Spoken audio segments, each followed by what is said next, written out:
God damn it, my Spotify keeps what? keeps signing me out, and I don't know why.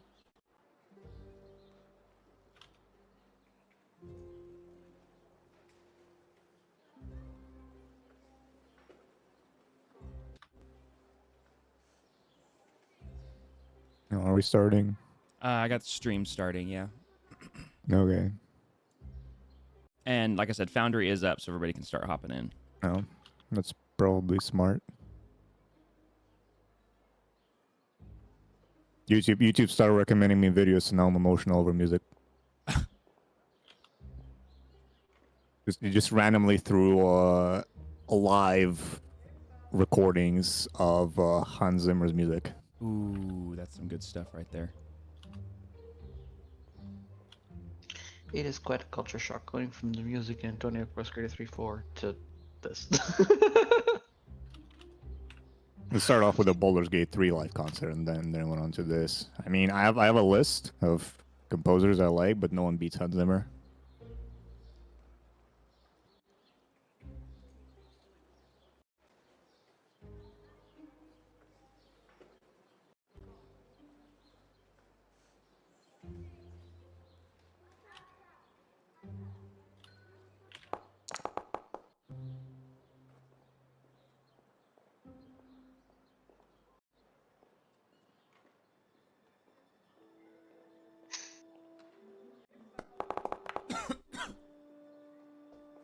Glad I got that roll out of the way. Rolled a 6 on a d20. Nice. I'm Heather. You are hither? Yes. Oh, hear ye, she is hither. Okay. I'm setting a picture in the campaign party chat if it works. Shadow needs to step away for just a moment. Okay. What happened there, Fox? That is what happens if you somehow spill some acetone nail polish remover on a mouse pad. It melts the mouse Yes, pad. yes, it will. Mouse pad. Well, Mouse pad doesn't have nails. Why did you do that? Rip in pepperoni. Oh my god. Yeah, rip-a-roni to that poor mouse pad. Jeez. And this is why I have a solid mouse pad. I do like my Mine's... I do like my mouse pad, my neoprene one, but all right. Yeah. We'll wait till Shadow hath returned. What I have is really cool. It's the first mouse pad that I've used consistently. It's like massive, like a table one that covers like a lot of space. Yes. And it's Dune themed. Yeah, I've got one that's Mine was Marvel themed. I have just a basic Corsair one, but I want to get one of there's a DM one that I've seen that's like a big neoprene, like it's basically a flat DM screen and it looks awesome. Oh, can you customize like stuff you put on it? No, it's obviously printed the way that it is, but it's basically like a traditional DM screen, but it's printed flat on neoprene. It's pretty awesome. Shadow says she is back. Yes, I saw. Okay, so we're gonna go ahead and hop over here. Actually, wait a minute. Let me go back to. Oh no, I don't have my camera plugged in, and I don't want to have my camera on because I look like garbage today. So we're just gonna go here. Let me double check something real quick because we've been swapping characters around like crazy. So let me make sure something's actually working here. Dax, Grigor, Talina, Tip. Nope, everyone's there. Perfect. Cool. We're good. All right. Awesome. So, okay, we'll go ahead and just dive into the recap. Last we left off,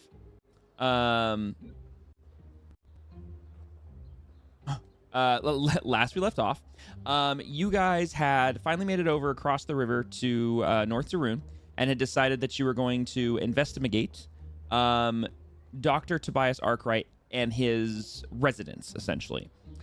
Which you had been instructed was in the Juniper Slope district of North Duruun. You guys navigated through the lower part of the city to the edge of the district when you guys decided you were going to split into two groups. One group would proceed on into Juniper Slope and attempt to covertly investigate the doctor's house. And the other group would wander into Kingfisher Square and try to gauge the local populace as to the temperature, so to speak, of Dr. Arkwright and his status, or maybe his kind of the general demeanor towards him in the city. Dax, Grigor, and Tip were the ones that headed into the square, and upon entering Kingfisher Square, noticed a guard standing watch on a street corner, and questioned this individual for a short bit, and got a little bit of information, but then proceeded to notice a set of what were determined to be tax collectors that were moving through the district from house to house, and obviously collecting taxes. The curious trio overheard these tax collectors taking a pretty substantial amount of money from people, and very quickly decided to mug them, essentially. And so the three of them, using some creative ambush tactics and spying tactics, got the jump on them and interrogated them as to what they were doing, why they were there, and who gave them the order to tax people so heavily. They then got out of said situation by literally gaslighting the two of them and an innocent bystander who had noticed them into not only believing that this was sanctioned, but this was actually sanctioned by the king, when there in fact is no king. This area of the continent is not ruled by any sort of monarchy, and yet the group has convinced three individuals that there is in fact some sort of monarchy that they were unaware of.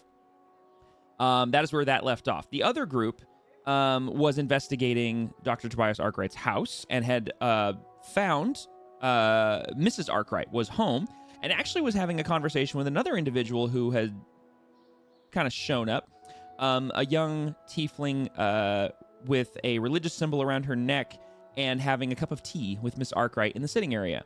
Talina and Helrea, along with the accompaniment of Scorch, joined the little tea party, and asked some questions to Mrs. Arkwright, and kind of probed a little deeper on some things, and found that there had been some sort of a robbery that had happened in the home sometime recently, in where a painting had been stolen, some sort of vase or circular piece from a little hutch had been taken, and then potentially there was some other jewels that had been taken from upstairs. Mrs. Arkwright had offered to, get everyone a refill on their drinks, and had left the room shortly to kind of leave the group there for a bit. That is where we left off last session.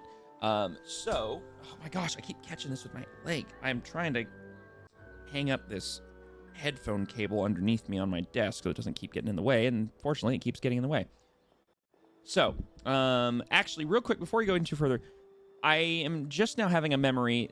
Mrs. Arkwright left the room, for those of you that were in the house, but I don't believe it was actually to get drinks. Do you guys remember why she left? I'm just now realizing my memory is failing me on that one.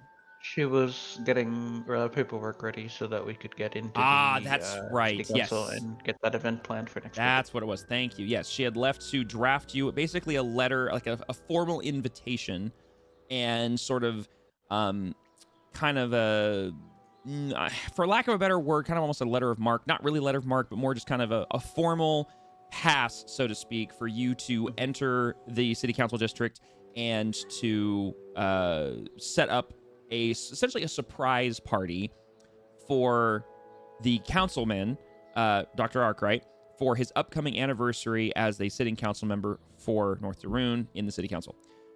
She has left you to your own devices here in the sitting room. Can I have the three of you that are in that room, can I have you guys roll me perception checks, please? We're indoors, so sunlight sensitivity doesn't apply. Correct. Right? You don't have your disadvantage on this one.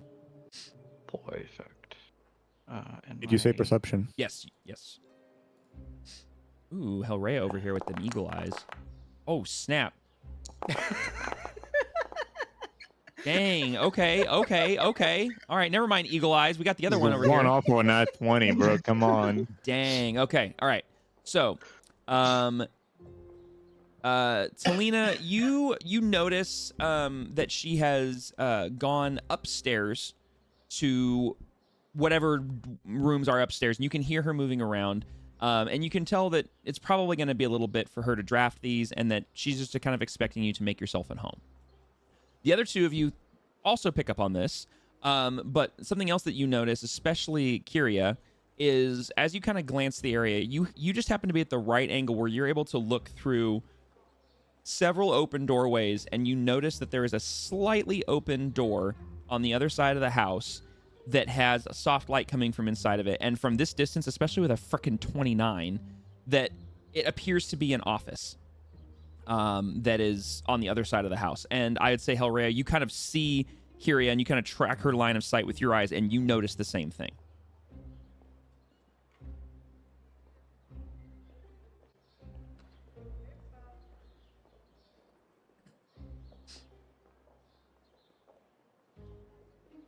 Pets, yeah, yeah. I mean, as of right now, Scorch is just chilling. Hellraya is going to set down her tea. Okay. And say to the group, if you pardon me, I'm going to find a washroom. And we'll go down the hallway with the soft light. Okay. Melon, can you talk for me real quick? Yes, hello? You're good. I gotta turn you up a teeny bit. Oh, okay. Sorry, I You're good. added my pop filter No, back to you're my fine. microphone. I just happened Says to notice. sorry, begins yelling. Yeah. Yeah. I was like, Suddenly, I'm on the microphone. Listen. I tend to be soft-spoken, and then when people say they can't hear me, I try to. You're good. All I have to no, you just speak massively normal. compensate it. I just boosted your volume a little bit on my end because I have everybody's Okay. volume set for Discord for OBS. I mean, so you're good. Gotcha. Yep. Okay. So you dismiss yourself and look for a washroom, and you kind of wander in the direction of the light. Kyria, you clock this. You easily clock that Hellraya is not moving necessarily towards or away from a washroom, but is headed towards the same room that kind of caught your attention. I don't know where the washroom is. I'm wandering around. Exactly, yeah. And as you walk through the Mind her building, business. you can hear the floorboards of this very nice home. Like first you're walking across tile in the entryway, and then you're on wood floor. And there's a little bit of that creak that older houses tend to get once their foundation is settled and the wood kind of creaks and groans a little bit, but it's very subtle and it's almost kind of quaint and cozy and not like you step on a creak and it's like, it's not like that. It's not like it sounds like you just stepped on an animal. Okay. And so as you get to the door with the light coming out of it, do you enter or do you stand on the outside of it? I stand on the outside and listen for any signs of somebody in the room. Okay.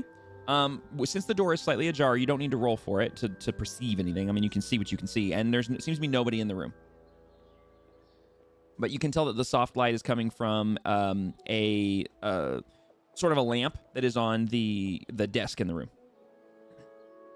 How many other doors are down this corridor? So this is actually a room adjacent to another room. So you're standing in essentially kind of like a dining area, and then there's like an offshoot with another door next to it, and you're standing at that door. Okay, so the little offshoot, there's not like another room across the hall or anything. Okay. No.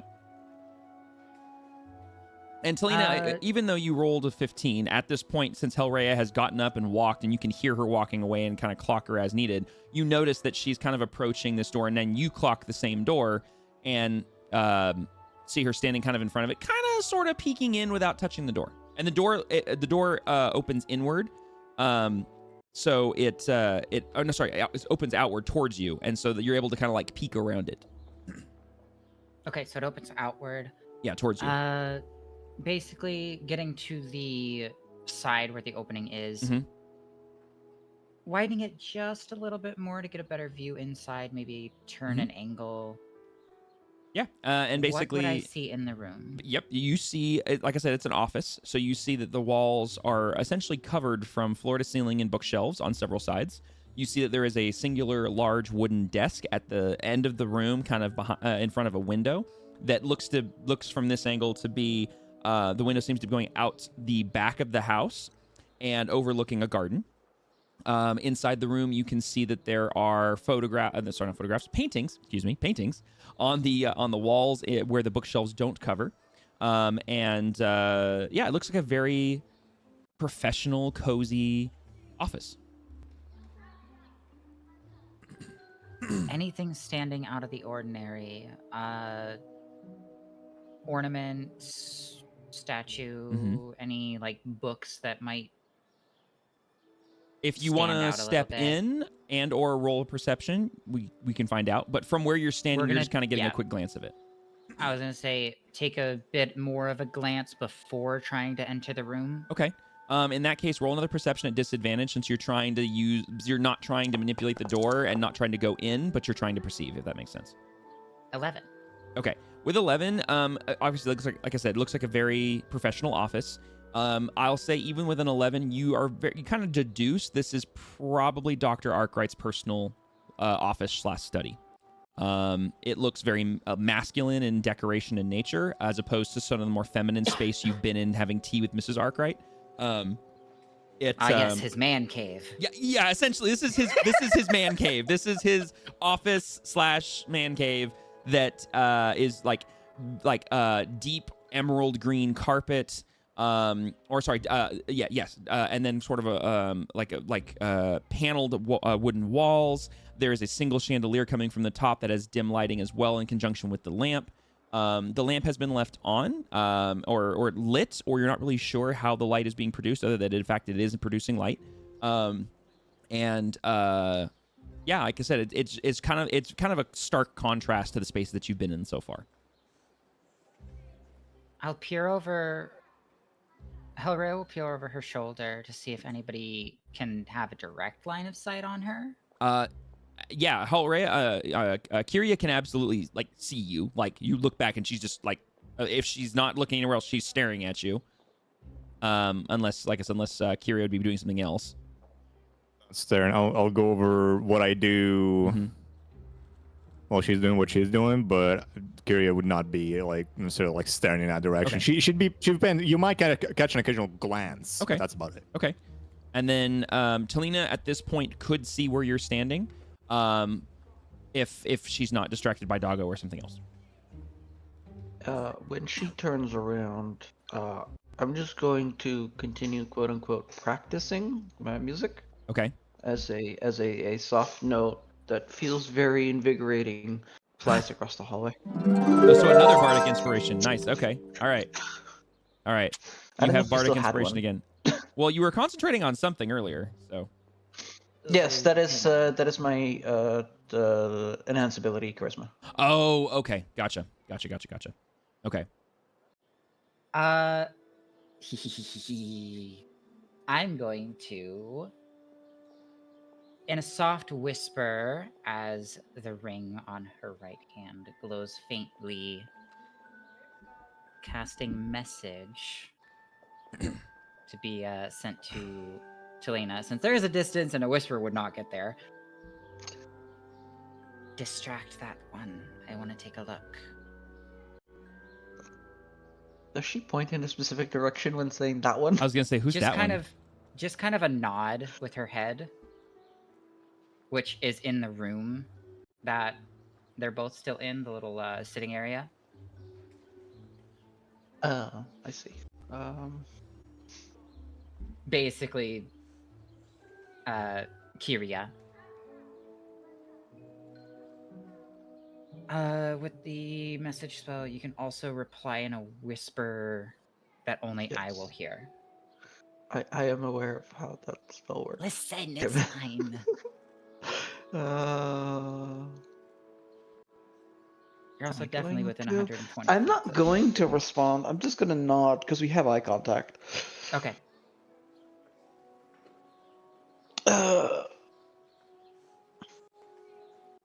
I can't save you the trouble of coming up with how to distract me because I was already going to engage in conversation with you. Yeah.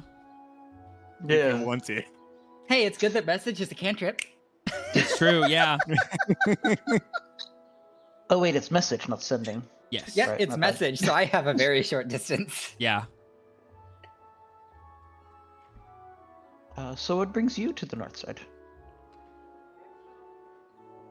As they start their conversation, Hellray is going to try and slip into the room and leave the door ajar as much as it was before. Okay, roll me in just a straight d20 and add your dex modifier for me. I don't want to say straight d20. Roll me a d20 and add your dex modifier. So basically a stealth check. Kind of. Yeah, it's not going to work too well. Okay. As you hear the question, what brings you to the north side, you hear from the other side of the house.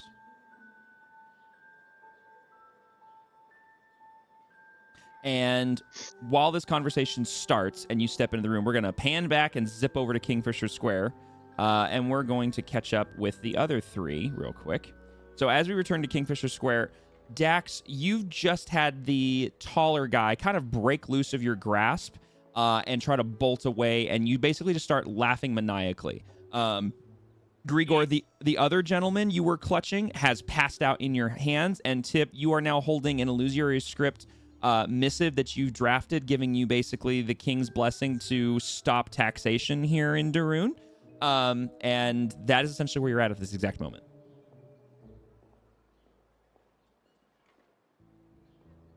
Dax is still sitting there just laughing because she finds it absolutely funny that the guy thought she was serious.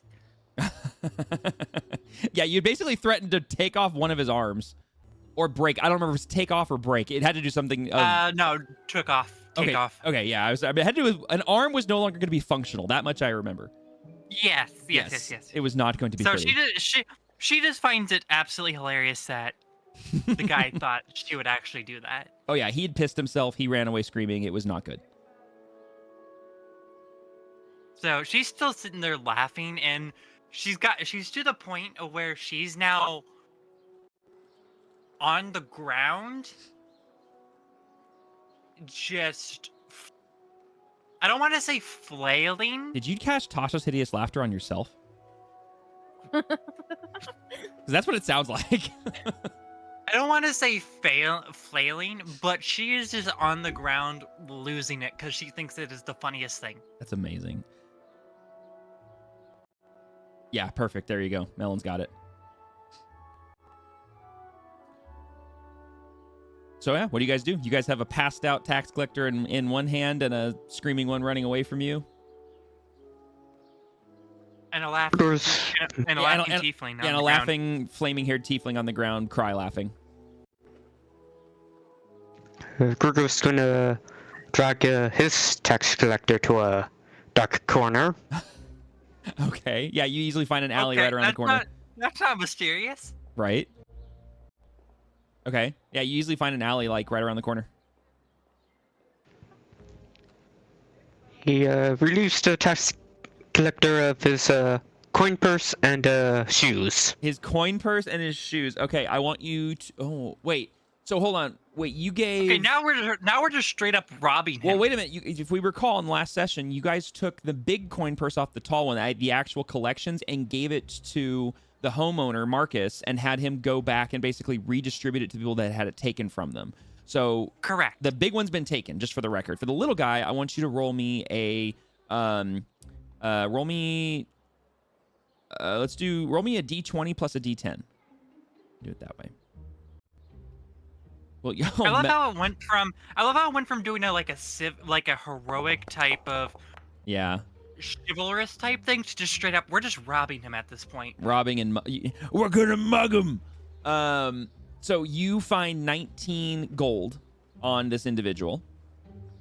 And you've taken his shoes, which are very simple leather shoes. Nothing amazing. There you go. Tyrope got the joke.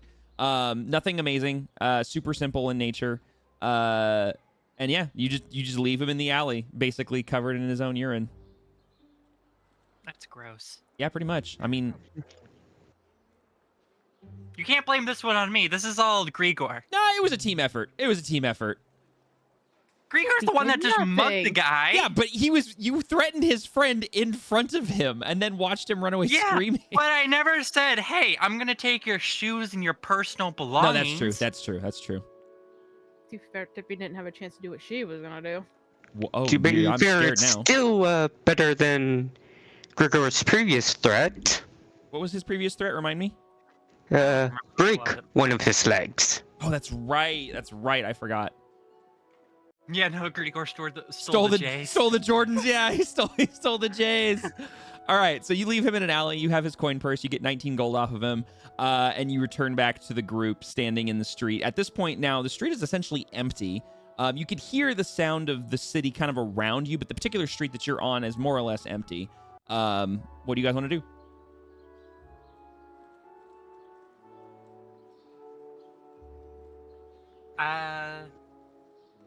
Once Dax, finally calms down, Wipes the she's tears gonna from her stand eyes. up.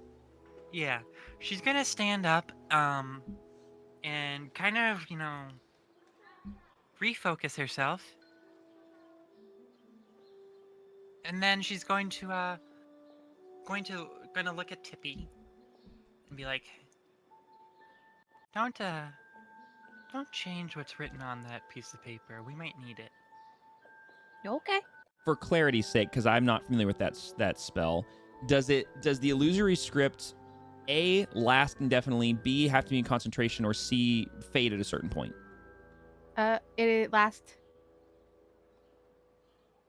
It just lasts? Hold on. 10 days. lasts Okay. Oh, it 10 lasts 2 days, days? yeah. Oh, 10 days? 10 days. Well, it says 1 minute. Then right next to it's 10 days. So I got confused at the very bottom. Does it take Yeah, 1 minute it takes to cast? takes 1 minute to cast, and Okay. it lasts for 10 days. Okay, that's fair. All right. Okay. That is very powerful. Okay, so you have this, and if I recall correctly, you rolled pretty decently on your illusory script, didn't you? I think she got like a nat 20. Uh, Hold on, let me find I had it. you roll for it, but I can't remember which one of these rolls it was. I had you roll. Well, I mean, I had you roll a D. Maybe it was this where I just had you roll a straight D20. Oh, that was me. Never mind. That's when Nope. It was the 19, the deception. Yeah. So it's pretty decent. Like it's gonna be pretty convincing. Okay.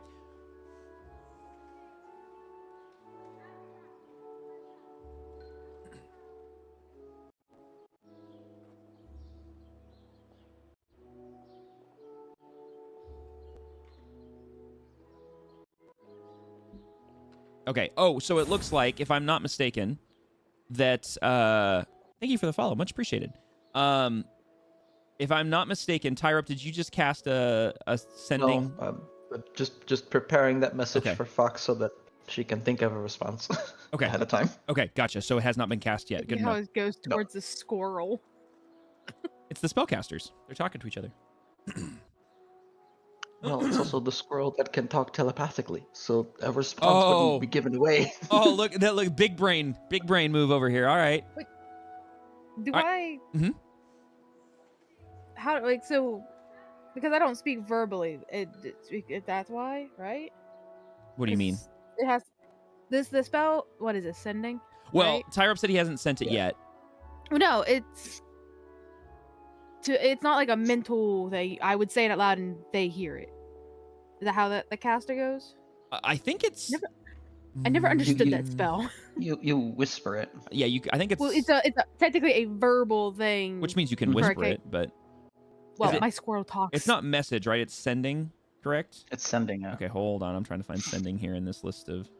Oh, I'm I'll on the just wrong do player. this. Hold on. They I'll just never do this really and not cast it with the clarified spell it. Thank slot you. yet, so you can read it. 25 words or fewer to a creature you have met. Can answer in a like manner immediately. The spell enables targets to understand the meaning of your message. Any distance or any plane of existence, if the target is on a different plane than you, there is a 5% chance the message doesn't arrive. On receiving your message, a creature can block your ability to reach it again with the spell for 8 hours. Okay, so it doesn't actually say. It does obviously say verbal.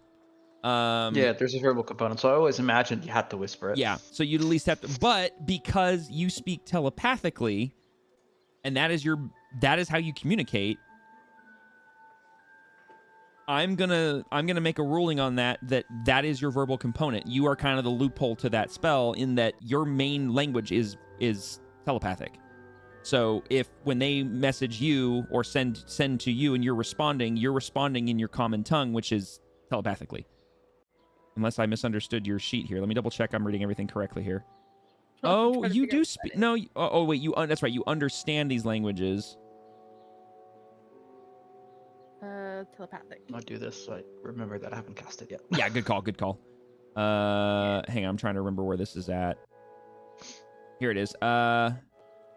Please this- stand by while rules are being determined. Yeah, right. Do. Okay, so yours says you can speak telepathically. Did we? Let me go to the actual Yeah, go look up creature. the actual race because it's obviously a unique situation. Because your racial trait is that you can speak telepathically, but we've been RPing that you can only speak telepathically, which I'm okay with.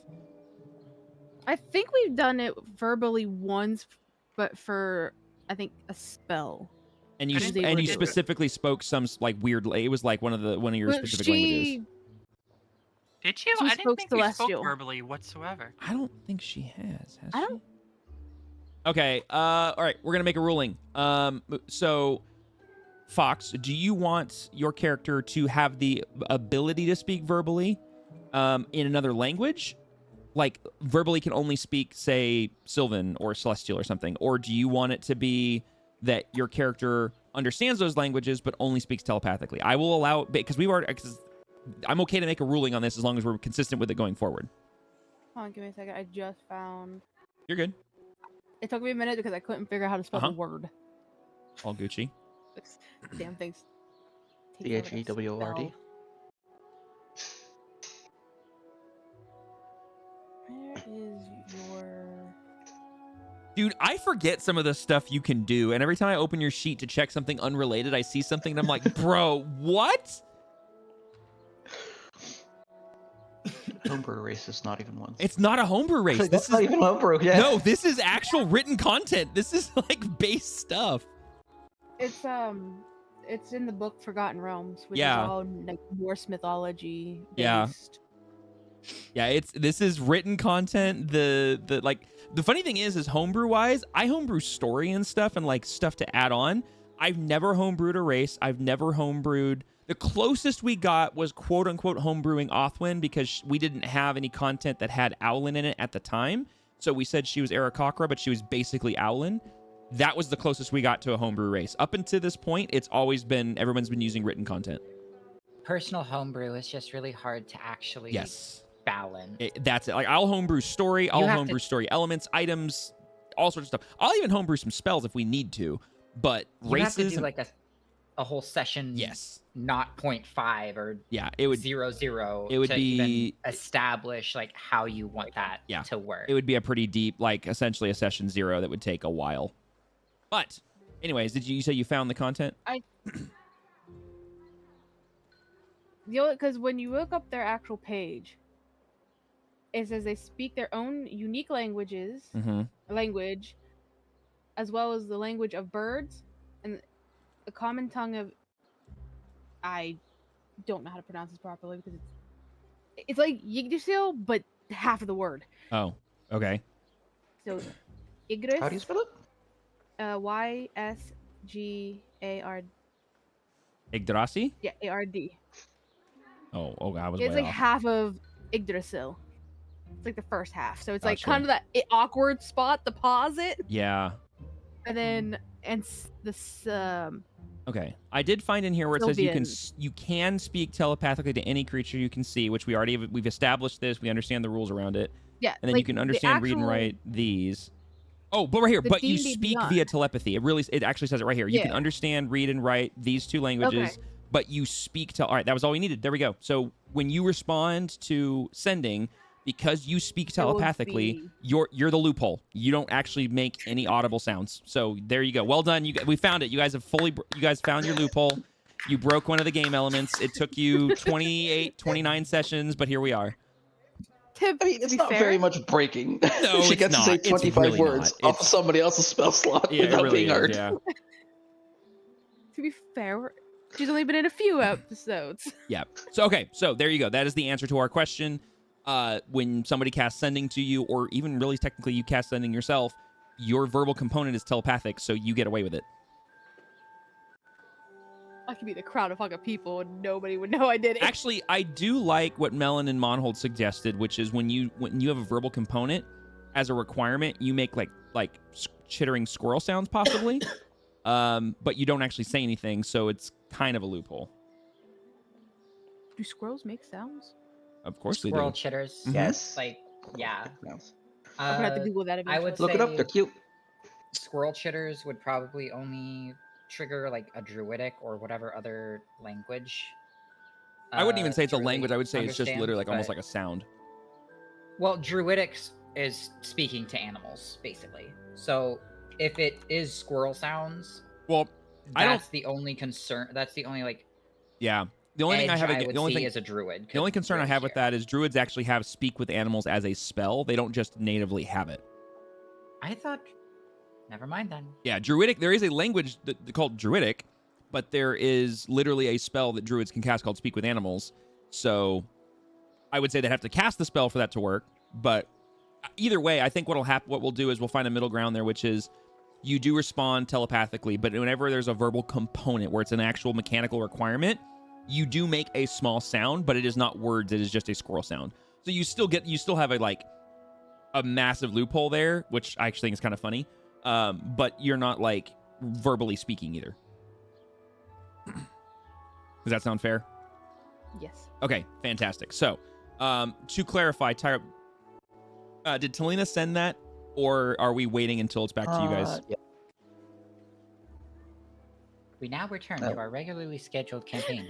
Right? Yeah. Sorry, I Yeah, didn't. I'm not sending that until I have the paper in hand, basically. Okay, gotcha. Okay, so then disregard that for now, Fox. Okay, I know, that was I'm a just long reading walk for a the- short drink of water, but we're here.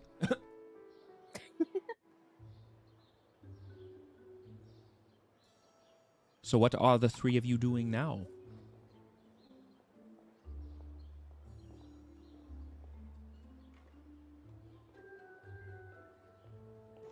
Once Dax has finished staffing, Grigor would help her up. Okay. So Dax is assisted back to her feet by Grigor.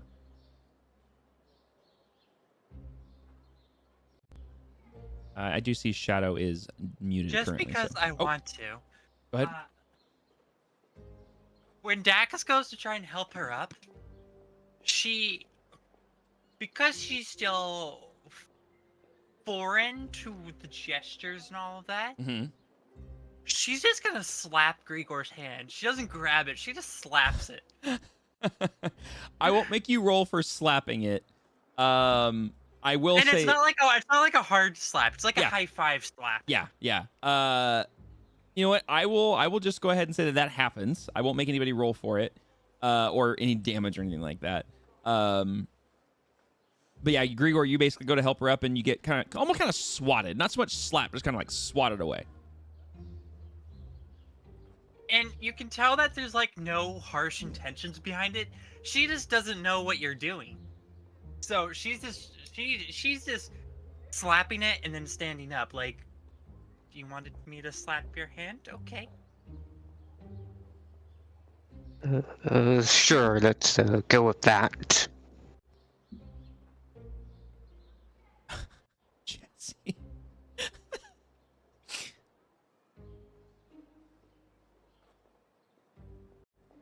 Okay. Oh my gosh, you guys are absolute crackheads tonight. I'm here for it. All right.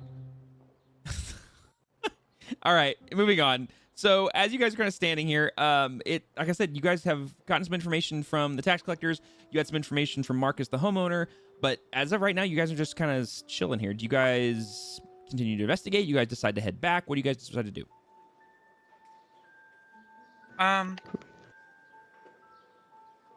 Dax,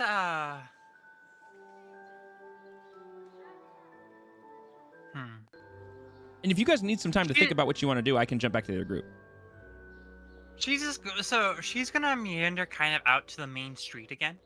Okay, so yeah, just a couple feet away, and you find yourself back on kind of the main drag. And there's a few more people that are actually walking in this area.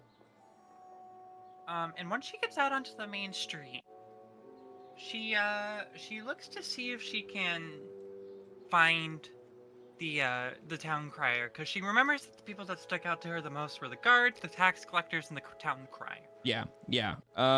So as you get back out to that road, go ahead and roll me a perception check. Yeah, I'd say perception for this one, not investigation.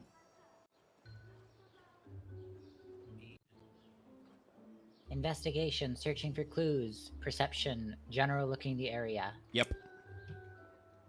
So you said perception? Yes, please. Okay.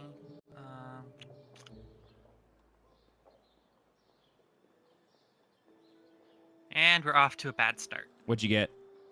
6. 6. Okay. Yeah, you step back out and you don't really seem to notice where the town crier is. He may have moved on at this point. Maybe he was moving in passing, but you just what the? That was weird.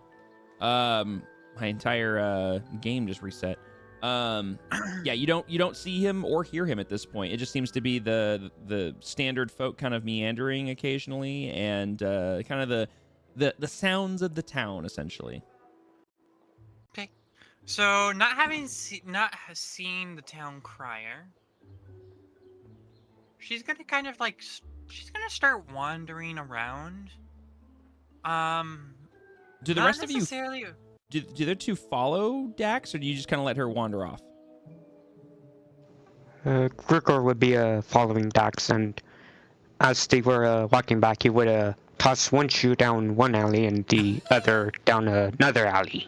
Bro, okay, yeah, that happens. Robs him of his J's, doesn't even keep the shoes, and just throws them away. Throws them in different directions too. Okay. Does Tippy following as well? Tippy's gonna go back invisible and follow. Back invisible, so you disappear and continue to follow. All right, so Dax, where are you headed? So yeah, she starts wandering around, and there's no like real purpose behind it. Mm-hmm. She's just kind of looking around, but as she's looking around, she is keeping an eye out for anything that one would consider odd, unusual. So she's trying to get a layout of the like Northern Duruun, but at the same time, she's keeping her eyes open. Okay, all right. So just kind of wandering through the Kingfisher Square district, essentially. Yeah, and Okay. she eventually will make her way over to like Shearwater and all of that. Okay. All right. So she's Oops, that's not kind what of to do. wandering around. What the? Hold on. I can't draw boxes. Okay, my game got weird. Hold on. Please hold. Is it because it's paused? No, it's like the game is not. Wait, what? Can I do this? Oh, no, I can't even do that. Okay, I need to restart my game real quick. Which means it may boot everybody out for a split second. Hold on. Neon. I don't know what happened. I was sitting Toddling. here and it just like it like shut down and restarted, like it like refreshed, and it's not like showing any like of my like I can't draw measurements, I can't draw squares, I can't do anything.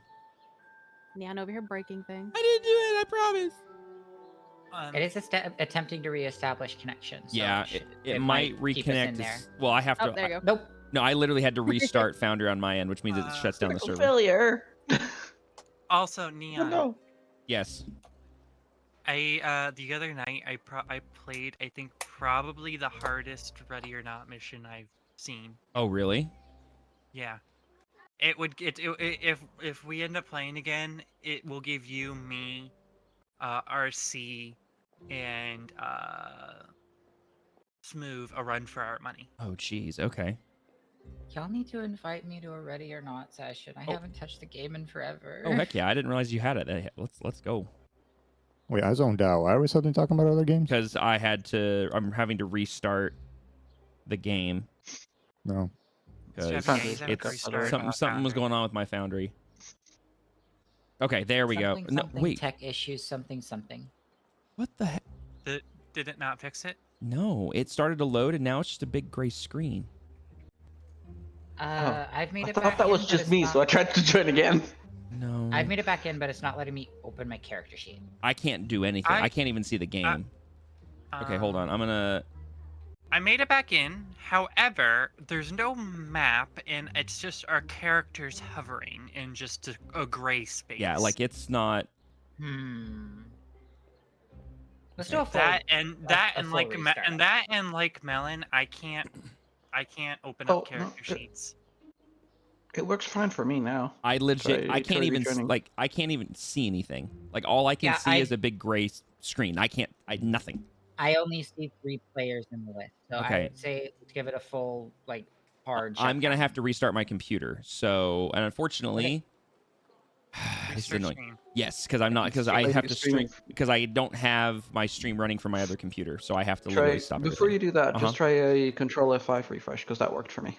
Control F5. Okay, hold on. Let me boot the game up one more time Yeah, to try 'cause that. that clears the cache as well. Okay, let's try that. Nope. For me, it says critical failure.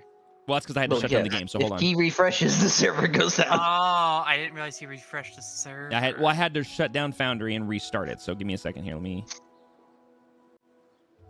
I didn't I will realize wait Once to I'm me in, sign I'll joining- try that too. until- I will wait to sign in until Neon's in. Oh, okay. Hold on. Yeah, that's what There I'm we doing. go. Okay. We're good. We good? Yep, we're good. We good? You should be able to reconnect. Yep, everything's functional now. Thank you. Control F5. Smart. I like Yay that. for having technology. Yep. So I do need to fix. So hang on. Let We me. love tech issues. All right. Now I just got to fix stream while you guys are logging back in, which should not be an issue. Hopefully. He says that now. This is fine. This is all fine. This is all part of the plan. Yep. All part of the plan. So I controlled F5 and even closed my web browser and all of that. I still have critical failure. I would say close your tab, reopen to a I whole did. new tab and everything. I did. I Um, even closed my browser. Weird. Sweet. Okay. Everything's functional Give on you this end critical failure again, so now? that's good. Okay. Let's try and get Shadow back in. Yes. Yeah. 'cause Let's they're see. having issues. Higher ups in, Melons in, Fox is in. Okay. So yeah. So, definitely try reclosing your browser and rebooting it and logging in again. Now that everything's working here. If it doesn't work again, try the cache clear. I did. I I don't did see both. Shadow. I did both, and it still says critical failure. Foundry virtual tabletop. There's currently no active game session. Please wait for host to configure the world and then refresh the page. Okay. Try refreshing real quick then. Yeah, I was gonna say.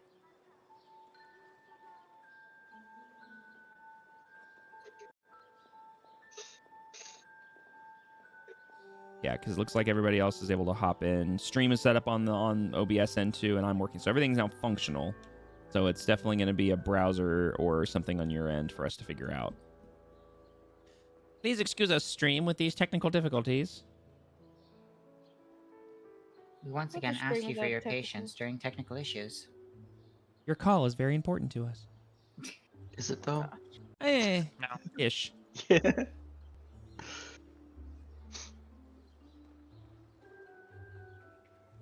Would be a stream without technical difficulties. If either of you need to full restart your PC, that might also help. Let's see. Yes, Jesse Millen Mon. Okay, so yeah, all we're waiting are on now only is missing Shadow. Shadow. Yep.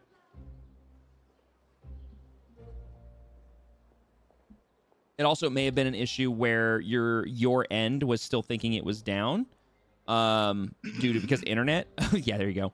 But it just may need a second. But since everything's up and running and people are able to start reconnecting, it may just be like a keep refreshing sort of situation. Yeah, I'm just sitting here clicking F5. Control F5. The other thing I can try is actually going into my history and deleting it.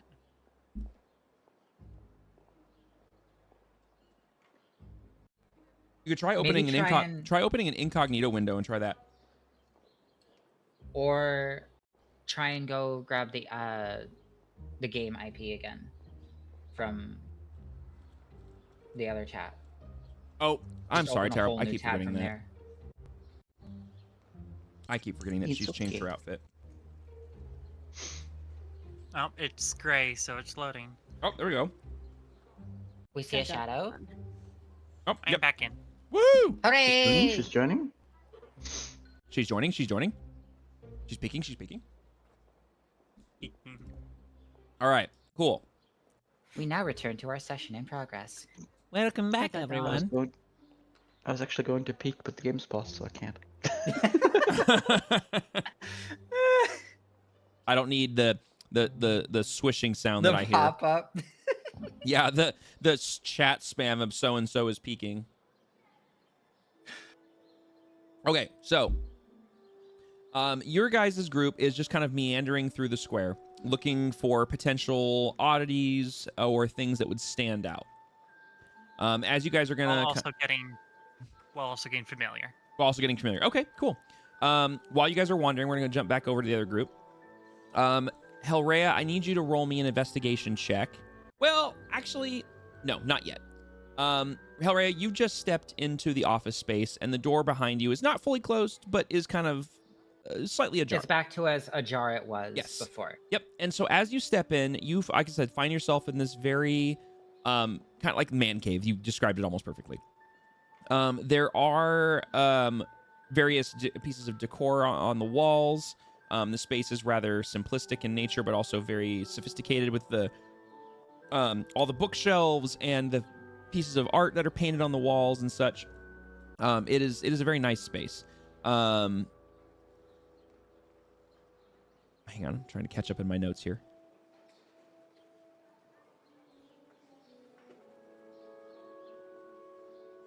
So as you enter this area, though, I want you to...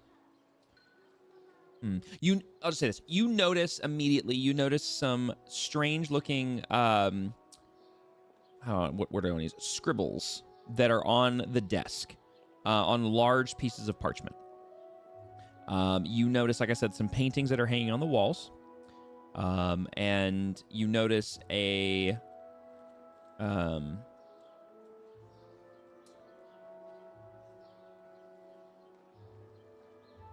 You know what? Actually, I'm going to say this. Go ahead and roll me an investigation check. With that description, go ahead and roll me an investigation check. I don't want to give too much without it. Okay. Remember, you have the D8 if you wanted to add it. That's true. I'll go ahead and add it. 'Kay. I'll just Just go ahead and roll a d8 and we'll tack it roll on top. separate. Okay, Wow, so that a helps 13. so much. Yep, so a 13. I mean, it's better than 11. So with a 13, I will say that you notice there's a portrait of Dr. Arkwright and his wife hanging on the wall. You notice a large hand-drawn map of Duruun and North Duruun, like in the North Duruun area, hanging above the desk, kind of on the wall above the window. You notice some portraits hanging on another side, actually sitting more, not hanging, but actually on a shelf of the bookshelf. Kind of, it's one section of the bookshelf that's been untouched with books.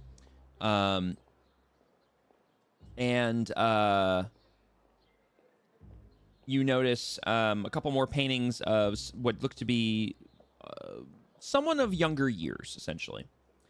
They're all kind of scattered around the room. They all are kind of scattered around the room, but yeah, I'd say with the 13, that's about all you're going to get, actually, is that you just kind of notice those things in the room.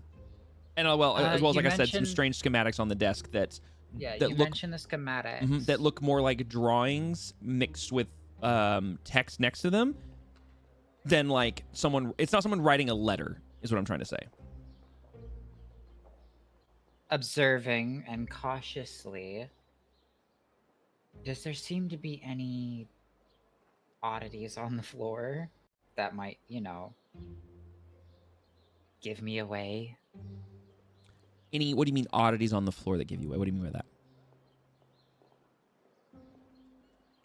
Basically, alarm trap. I see what you mean. I see what you mean. As a warlock, I should kind of know any runic symbols. Oh, I see what you mean. Yes. Okay. Even with a 13, I will say you do not see any sort of etchings, carvings, or otherwise any sort of symbols on the floor that would be any sort of trap, alarm, or alert spells of any kind. You don't notice anything with a 13 that immediately becomes apparent that there is some sort of trigger in the room you have to be aware of. Okay. From my position just entering the office, can I read, even upside down, any of the wording that was on the parchment? Or will I need to get a little bit closer? You, with where you're at, because you just stepped in the room, I'd say you need to get closer. Okay. Yep. And as you do that... Oh, go ahead. Cautiously, a couple steps inwards to try and peek and read what is on the desk. Okay. As you kind of make your way over to the desk, Talina, you had asked Kyria what brings you to North Duruun. So that question has just been posed. to Kyria. What question? I don't remember. What brings you to the north? To the north side, I believe. Today, this investigation. Normally, I just really travel between the two cities to see who I can help. And also, while we're doing that conversation, Kyria would get up and try to look around for any clues that the intruders from before might have left. Ah, okay. Go ahead and roll me an investigation check.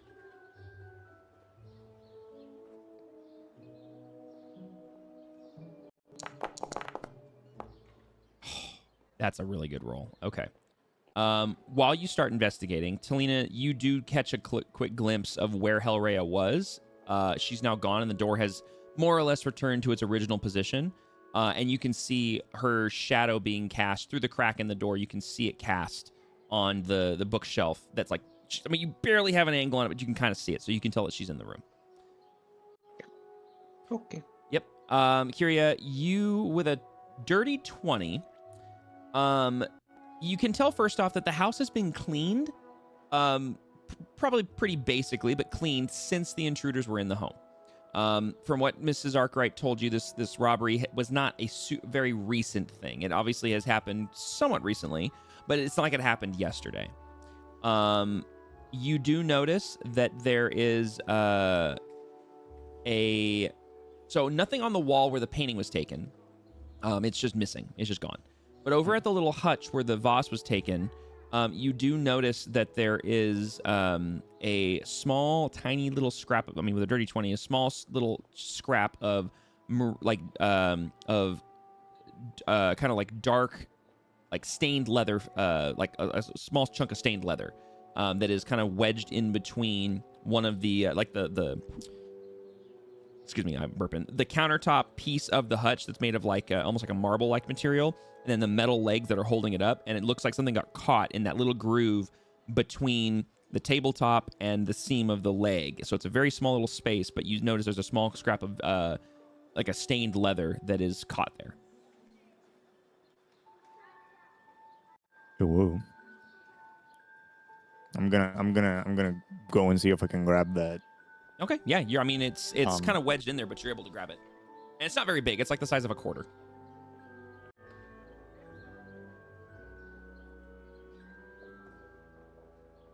Miss Conroller, do you spend a lot of time in local taverns? Yeah, she just giggles at that and then just like gestures to her current. Actually, she's not wearing her performance garb, so that wouldn't be obvious. So you're just laughing rudely. I have my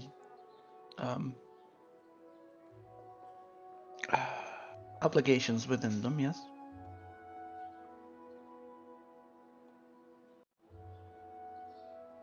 Why do you ask? Happen to have heard anything? Because taverns are places of, where people talk. If you ever heard anything about these Lohu dealings, why they might have gone quiet, why they're now here? Well, I've not heard about why they're here, assuming by here you mean north of the river. I have heard some rumors as to why they're no longer very busy. I don't know, have you heard about the recent fire? Bazinga, have I heard about the fire? I'm just imagining Kyria actually saying things like ooh and bazinga in character, and it makes me happy. Go ahead and roll me a history check with advantage since it was a recent event. All right.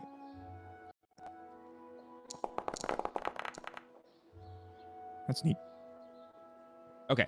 With a 17, yes, you do remember hearing reports of a large mansion-like building, that it was on the west side of Duruun proper, that had recently been reported to have caught fire. No one knows why. It burnt to the ground. There's almost nothing left. It happened in the middle of the night some days back, and no one's really certain about any details other than it was an abandoned home or abandoned dwelling that no one should have been in or around or living in, that just suddenly caught fire and burnt to the ground.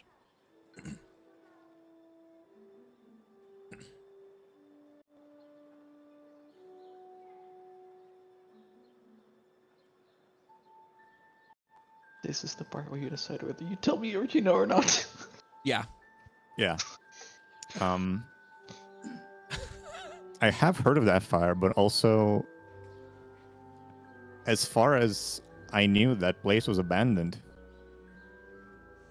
As far as most people know, that place was abandoned, but rumors are that may or may not have been either their headquarters or just a stash house or a meeting point. There's various different rumors going around, but apparently they were in there, or at least part of them were.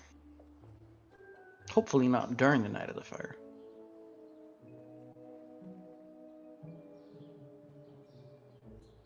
I will say this, Jesse, since we're kind of in a weird territory here. If Kyria suspects that Talina is not being forthcoming, you can roll an insight check.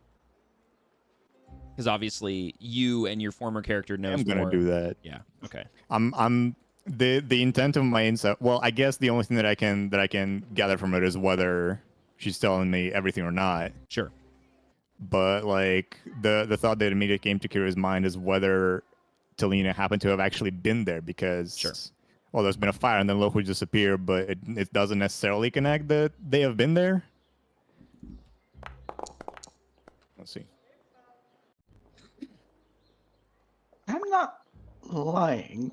Well, I am lying, I guess, because I'm saying there's rumors of things, but there's not. Which is fine. I'm gonna do. Yeah, you can whisper that. if you want to whisper. Yeah, I'm gonna private GM roll, and because of enhanced Okay. ability, I have Yeah. advantage on this. Yep. Okay. Yeah, it's up to you. Actually, you know, so it makes no sense for that to be a hidden roll. No, it's fine. I mean, with just 1 point's difference, I guess it's just a little hard to read. You may suspect that she knows more than she's letting on, but you don't suspect that she was part of it.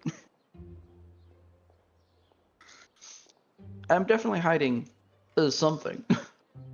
Or twisting something. Yeah, I'll also give you, from the DM's perspective with the situation, the strangeness of the question, kind of seemingly out of the blue in relation to the low hoods, gives you pause. I'll say that. Kind of in conjunction with reading Talina, it is kind of an odd question to kind of pop out of nowhere in relation to asking a question about low hoods. I didn't ask anything about the low hoods. No. He did. Or he did. Yeah. Kyria Yes. asked you about low hood dealings, and so then suddenly you're like, "Did you hear about the house fire?" So it's like that's a strange connection. Yeah. Well, I explained as to why. Yeah. Yeah. But yeah. Yep. Also, unfortunately, because Talina is the only one in this house who can do this, Talina, I want you to roll me a history check real quick. What? Yes. Well, Well, because That's both of these are new basically characters. got You're the only one that's Alright. been here since the Yeah. start of the campaign, so. Okay, perfect. You are remembering as what? I'm sorry, I just realized that if Merrick was still around during this very scene, then when the house fire was brought up, he would just be like sipping tea, like, I don't know what you're talking about. Like, that yeah, kind of just meme. yep. So, sorry, the history check, you remember, as the questions are being posed about low hood dealings, and you visibly watch as Kyria is investigating the spots that have clearly had items stolen from them. You start to remember kind of the things that had been mentioned before, about items that you found deep in the catacombs of ancient city of Old Duruun, in sort of caches or caches of items that clearly were not from the same location, that were not supposed to be there, and you recall seeing items of this sort of nature in places they shouldn't have been. And unfortunately, you're the only one in this building who I can even give that to, because they're all new characters.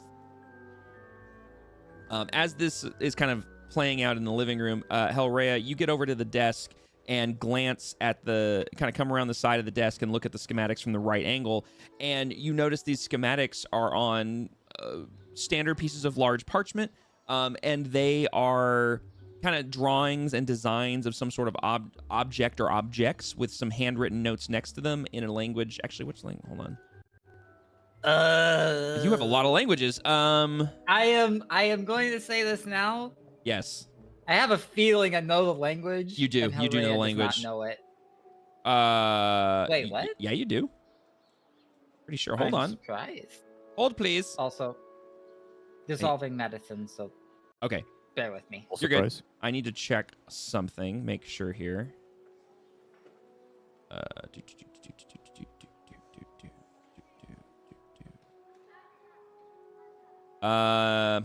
Okay. I can't remember something from like a dozen sessions ago. Basil knew a certain language that was down in the catacombs. That's what I'm thinking. Okay, so then I was wrong in my head. Okay, so no, you do not know this language. God dang it. Yeah. So Yeah, of course. I knew it was going to be that language. Gosh Yep. darn it. So, as you're looking over the schematics, you recognize there's a written language that you're not familiar with that is like some handwritten notes. I was on- hoping not to use a freaking spell slot. You don't. Oh, wait, you are or you aren't? I was hoping not to use a spell slot, but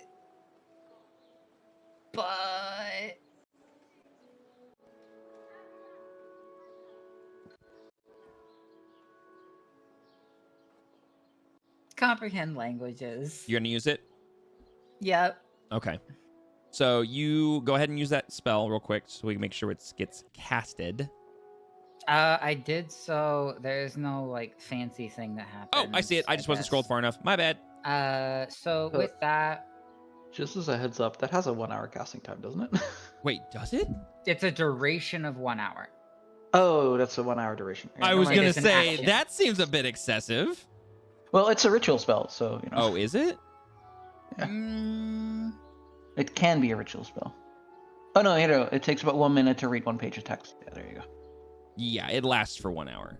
Okay. Mhm. I was going to say, that seems a bit excessive. Okay, yeah. So, you cast this spell on yourself, and as you do, the language on the sheet, you see it like, you blink a couple times, and it's almost like there becomes this haze over the letters. basically waving over it with the right hand as the ring glows faintly just to deface the letter. And as you do that, It's like, oh, what are we doing? Oh, that's fun. This looks new. What does this say?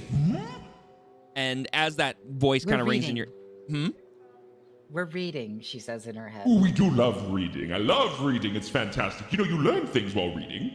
And as he says that and you roll your eyes, the words on the page to you physically, like you watch them kind of wave and distort, and suddenly they are legible to you. And it is a bunch of handwritten notes of almost like mathematical equations, as well as some like change this size here, too long, too short. The mechanism, unsuccessful, try new arrangement. Basically just kind of little bits and bobs all around it. But what you're able to glean is that it appears as if Dr. Arkwright had been sitting here and had been hand drawing schematics for some sort of a device. And the piece that you're looking at right here is sort of a thin rectangular device about 4 to 5 inches long, possibly 6. And the schematic is almost like a side view of it, where it's like cut in half, and you can see all these like gears and inner workings and little switches and springs that interact with each other.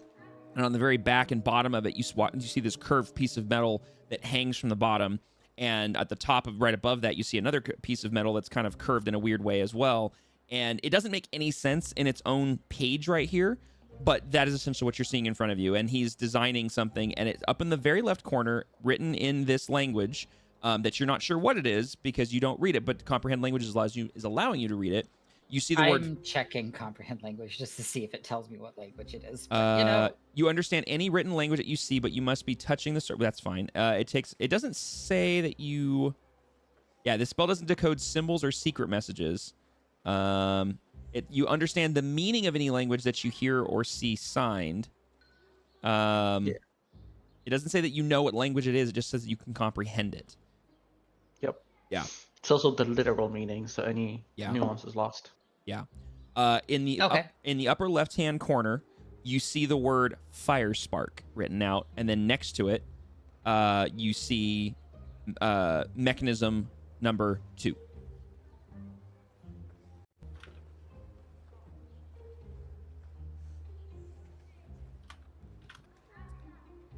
I'm so happy I got this spell.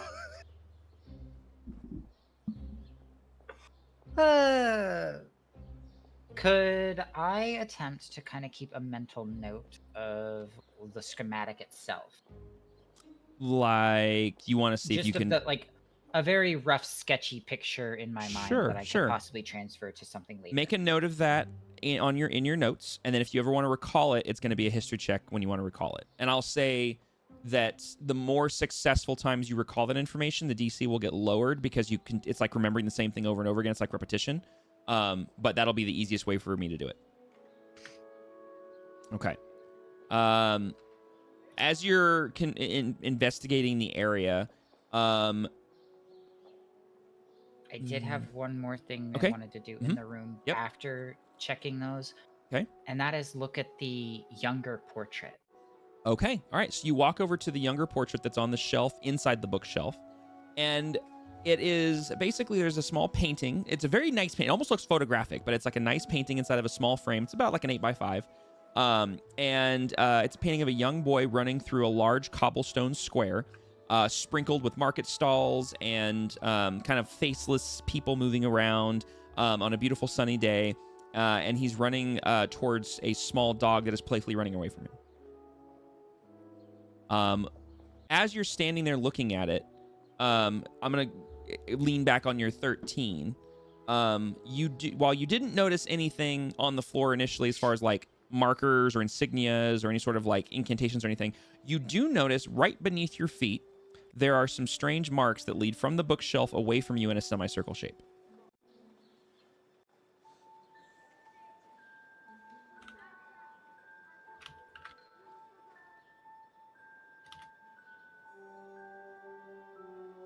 Note taking, please hold. Yeah, you're fine. I can hear the tippy taps. Yes. Is the boy discernible in the portrait? He is running away from what would be quote unquote camera. So, question is, any features of the boy he has mixed with either of the Arkwrights? Just from the back view, any like hair color or he has the same hair stature. color. I will say he does have the same hair color as Dr. Arkwright, but it is brown. So it's a pretty common hair color. Fair. Same skin tone, same hair color, I will say that. Any possible meaningful like undertone in the portrait that I could discern? Ta-da! Art like reading right now. Sure. Yay. Yeah. Freaking awesome. Yeah, so basically as of right now, actually, you know what? Symbolism. Yes, roll me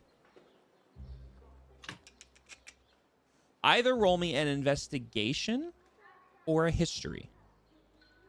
Both are going to be the exact same, so I'm doing go. investigate. Thank you. Okay, so with investigation, as you examine the image, you notice that while the boy isn't necessarily discernible beyond the hair color and skin tone, the other people in the image that are more there as background filler for the scene that has been painted, you notice that it looks vaguely familiar to the market in Kingfisher Square.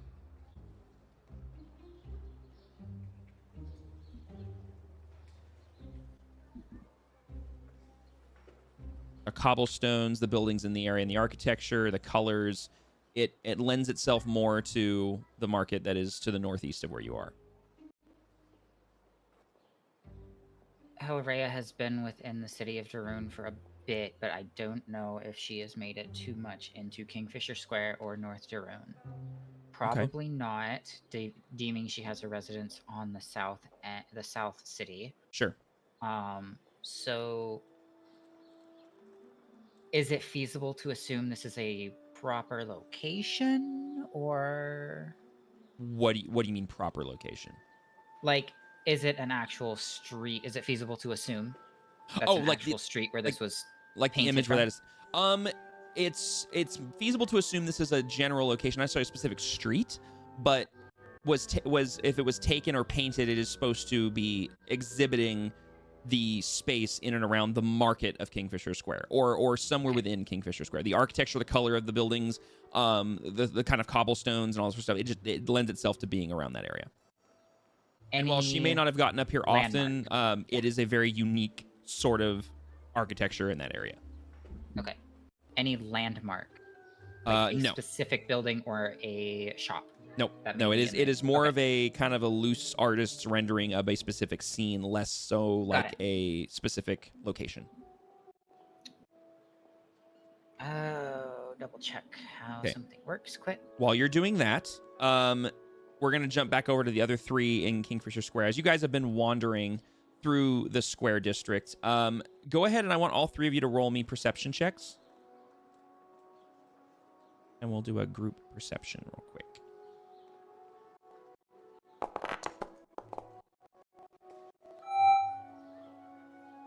Ooh, let's go.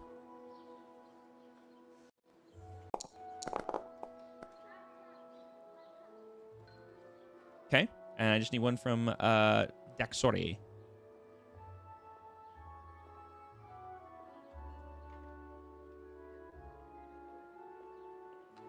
I got a 18. Okay, awesome. So with a 23, an 11, and an 18, you guys have been wandering and kind of taking in the lay of the land of the Kingfisher Square district for a little while now, and you've kind of been meandering through the different streets and side alleys and such, and there's been nothing of any significant note that has jumped out at you. There have been, a couple, like I said, there's before, there's like one city guard every so often who's kind of just posted up very casually. You see kids running around playing. You see people conducting errands. You see the occasional cart move by. It's very rare that you see anything beyond, like as far as carts or horses, anywhere within the city limits. It's pretty much everything's on foot. Occasionally, you'll see one moving by, and you can hear the sounds of the town around you and everything, but nothing of extreme note that has jumped out at you. As you guys have gotten to, one second.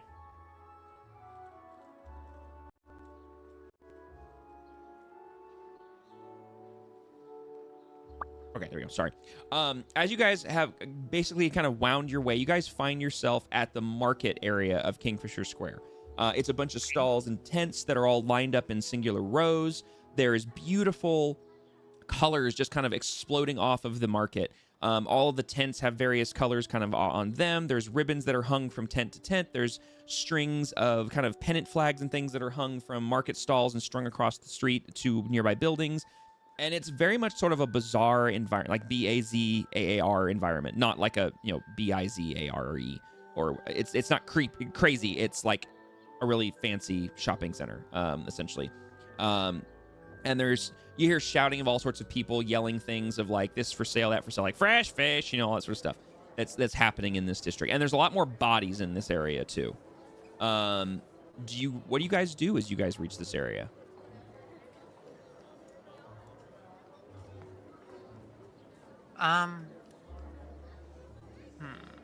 Dax is immediately gonna look. She's immediately gonna look to see if she can find any. What's the word I'm looking for?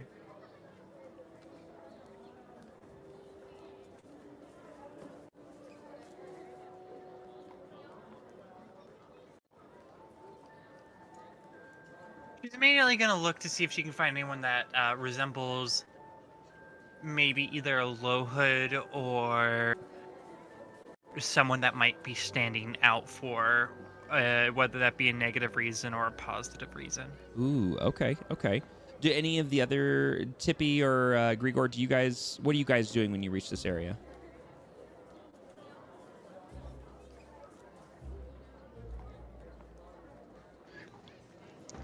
Once Grigor reaches the square, he appears to have an epiphany and immediately starts looking through the stalls. Okay. I'll say for you, because I know what you're looking for. You roll me investigation with advantage. Perception with advantage, because you're not investigating, you're perceiving. I'm really bad at that. Excuse my ignorance. Tippy, what are you doing? How close are the stalls? How close are the stalls? Like to each other? Or to you? Mm-hmm. Them. To each other. To each other. They're basically like, kind of like a Chinatown market where they're about 3 people like shoulder width from each other. So like everyone's kind of like, as you start to like move in amongst the market stalls and everything, you kind of have to move past each other pretty close quarters to navigate the space. And I'll say that the square is big enough. I'm not going to be on the ground. Okay. Timmy's going to climb up on top of him and jump from. Oh, okay. But. All right. Okay. With a purpose. She's going to do it slowly. Okay. Because she's eavesdropping. Okay. Ooh. Okay. First thing, I want you to roll me in acrobatics to see if you can get up and start to jump at least one of these stalls, and we'll go from there. Okay. I'll say that with a 12, you're able to do it, but not as deftly as you would originally assume. These market stalls are made of wood and cloth. They're not made of brick and mortar. So the first one, you're able to kind of climb up and you make your first jump over to the other one, and you feel it give underneath you and go, oh, okay, I need to be much more careful with this.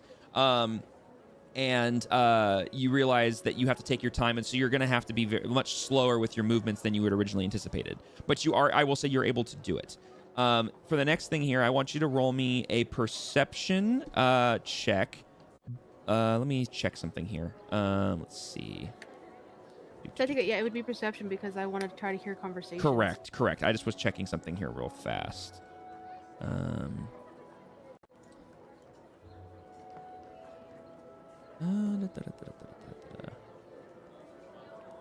wanted to see something about who you are as a little creature.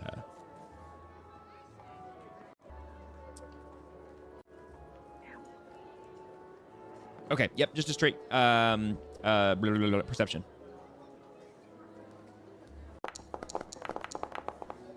Ah, that's perfect. Apparently, Thank you, Tyro. I know it doesn't want me to. You have inspo, according to your sheet. Oh, yes, I do. Would I roll for inspo just another die? You just re-roll the d20 for the perception check. Well, re-roll the perception check. And then, Dax, did you already roll your perception as well? No, because you didn't tell me to. Oh, I'm sorry. I am so sorry. Yes, because you asked to specifically look for things. Go ahead and re-roll another perception check for me real quick. Okay, so Tippy's got a 13. Grigor, with your 22, as everyone's kind of catching up on rolls here, you very quickly find a little tinkerer's hut that just has all sorts of bits and baubles and tools and pieces of equipment that hang on all sorts of hooks and on the table and in buckets. And it's literally just this old fella with it looks like a jeweler's loop stuck in his eye, but it's bigger. And he's got his other eye squinted really tightly shut, and he's got his mouth kind of pulled up to one side because he's always squinting. He's got a little cap on his head that kind of flops down to one side, and he's got very simple cloth clothes on, and he's leaned over and he's working on this set of pliers with some other tools, and it looks like he's trying to do something to it. But you can tell he's got all sorts of manner of tools at his table.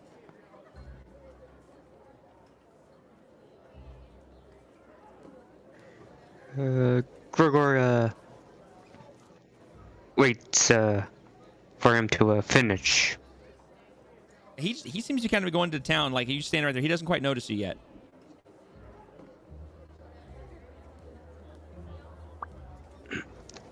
Excuse me, sir. Yeah, what do you want? And he looks up at you, and you can't see his eyes because the jeweler's loop there, and the other eyes is all squint shut, and he goes, "Oh, you're big. All right," and he pulls it out. "Oh, what can I do for you?" Yes, I would like to purchase a set of tinkering tools. Wednesday. Oh, all right. I got all sorts of tools. I got this tools. I got those tools.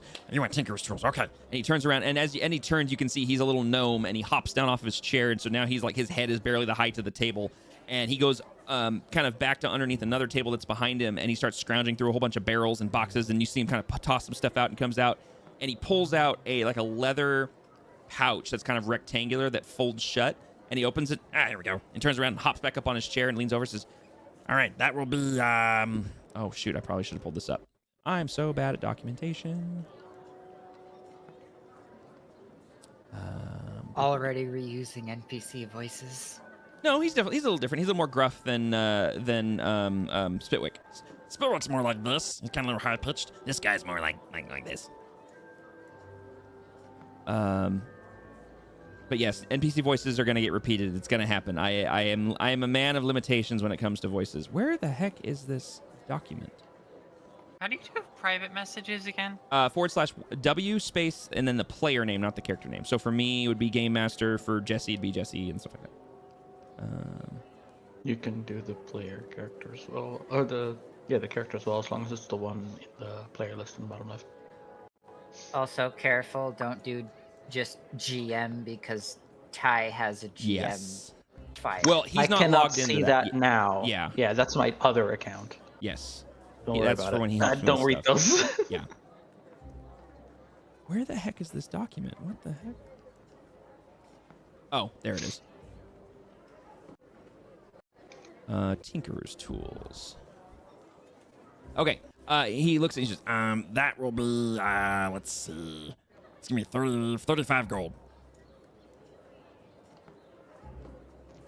Grigor pays it. Okay.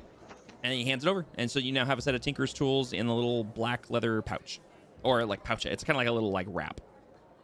Okay. Shadow, as you're surveying the area, kind of standing amongst the crowd, letting yourself kind of become one with the space and scan the whole area, I will say this. You immediately notice there are no low hoods. This is now, another instance of being kind of in a crowded space where you would expect to see low hoods like you were when you were in Duruun. You don't see any. And it's almost like the lack of something is noticeable. And that catches you off guard. However, as you're scanning, you do happen to see somebody pickpocket someone. You just happen to catch it as a kind of like a teenage young girl with short hair, wearing kind of a simple, almost like a poncho sort of look. Kind of zigzags through the crowd and very deftly just pickpockets a couple of coins off of a nearby passer. It's a couple silver coins, nothing crazy, and pockets them very quickly, and does so very, very kind of skillfully, and kind of disappears back into the crowd. And you kind of keep a bead on her for a second. You lose her, and then you get her again, but she's just kind of moving through the crowd, and she's probably no older than 13.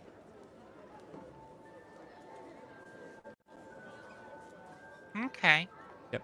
And anything? Oh, sorry. Go ahead. No, you go ahead first. No, please go ahead. I was going to say anything else. You do notice there's a couple guards around the market, like just a couple of them, and again, they look very apathetic. They don't look like they really want to be here. They don't look like they have a very busy life or patrol. They're just kind of present.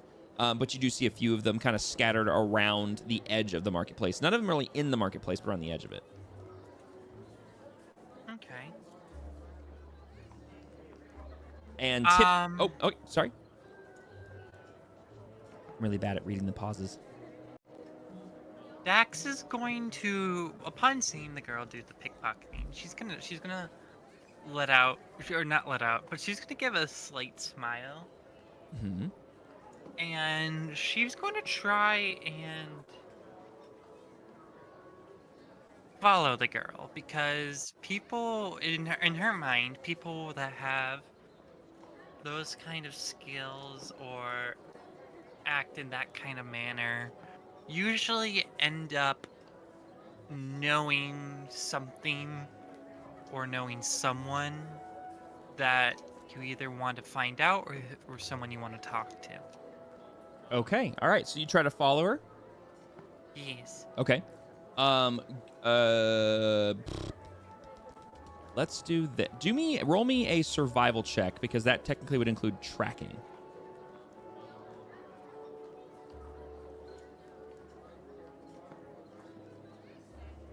before. Ooh, okay.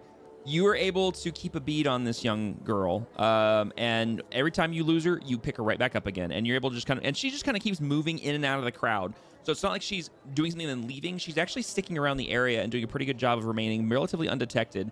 And you recognize it's actually kind of tricky to track this individual and keep a bead on her, but you're able to do it.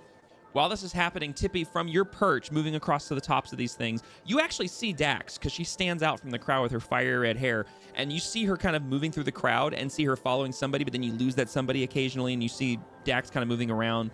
And you do pick up things from the crowd as you're moving across these little market stall tops. You hear someone negotiating the price of some bread. You hear somebody talking about their son's latest academic achievement in in the class that they're in. You do hear one of the guards approach another one, basically directly below you as you kind of hop on one of these perches, and the guard recognizes something's above it and looks around, but you're able to kind of like be still, and then he just goes back, and another guard approaches them, and the two of them start conversing. And what you're able to pick up through the crowd's discussion is that one of them is complaining to the other one, and I'm not going to have the conversation because it's going to be broken up. So you're picking up pieces of this in the mixture of the crowd talking, because it is kind of loud, and with a 13 you're able to see them and hear them, but you're not getting the full conversation. And what you end up picking up is one of them is complaining to the other about their post in North Duruun. The other concurs with this and basically seems to agree and state something about not liking the lieutenant that they work for. You do hear the lieutenant's name. You hear Lieutenant Bartholomew Larcinian. Hold on. Make sure I get this right. I always butcher this. Is Bartholomew Larcinian Carthinian the Third? That one of them, he says it very kind of like pretentiously and is like mocking the guy's name. You hear that the dispatchment of guards in North Duruun is inadequate. And then you hear that the taxes that have been taken from the city should be put back into the city by additional guards to protect the town, and that this is a joke. And the last thing that you hear before the two start to walk away is that the councilman needs to get his act together if he's going to maintain his seat. Otherwise, he's going to get removed. And then and that's the last thing you hear as they disappear into the crowd.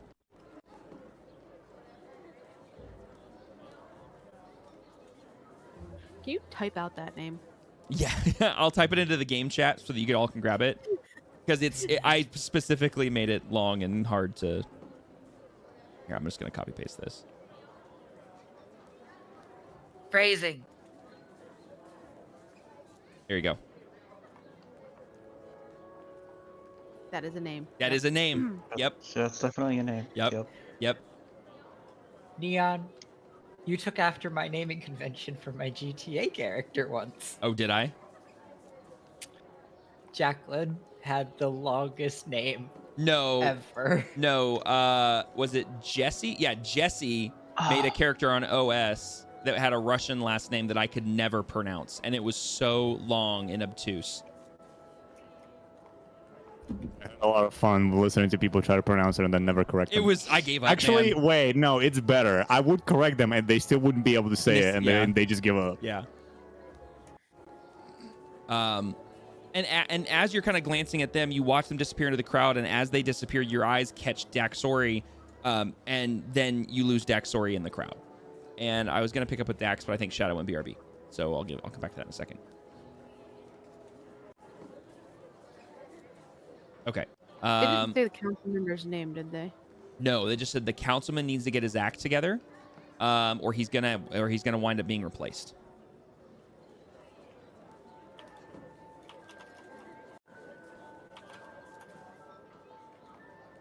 What was after that one? That was basically the last thing you heard. Is basically they had said something about the tax money that's being taken from the city needs to be put back into it with more guards. And then he mentioned the lieutenant's name and how he's basically a douche. And then he had said the councilman, the conversation was essentially the councilman needs to get his act together or he's going to be replaced. And he needs to do a better job, essentially, is kind of the vibe that you're picking up. Captain or lieutenant? It's a lieutenant. Put the wrong rank. That's okay.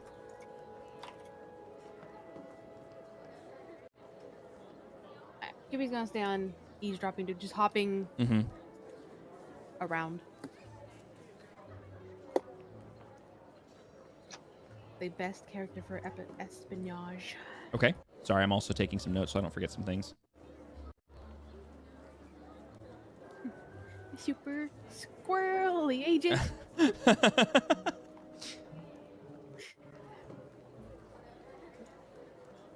Oh, I probably shouldn't type that. I need to type this better. I like my mixed nuts shaken, not stirred. Oh my gosh. Good grief. Easy. Okay. Well, with Shadow BRB, I'm going to jump back over to the other group that is in Juniper Slope.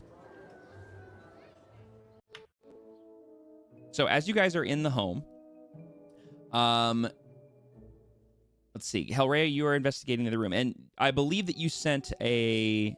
I will let I'm assuming that Hellray's investigation is taking a little bit of time, so some more conversation could be had between Kiria and Telena.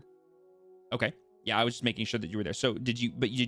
Sorry, my brain. There will be a message Okay. sent. Okay.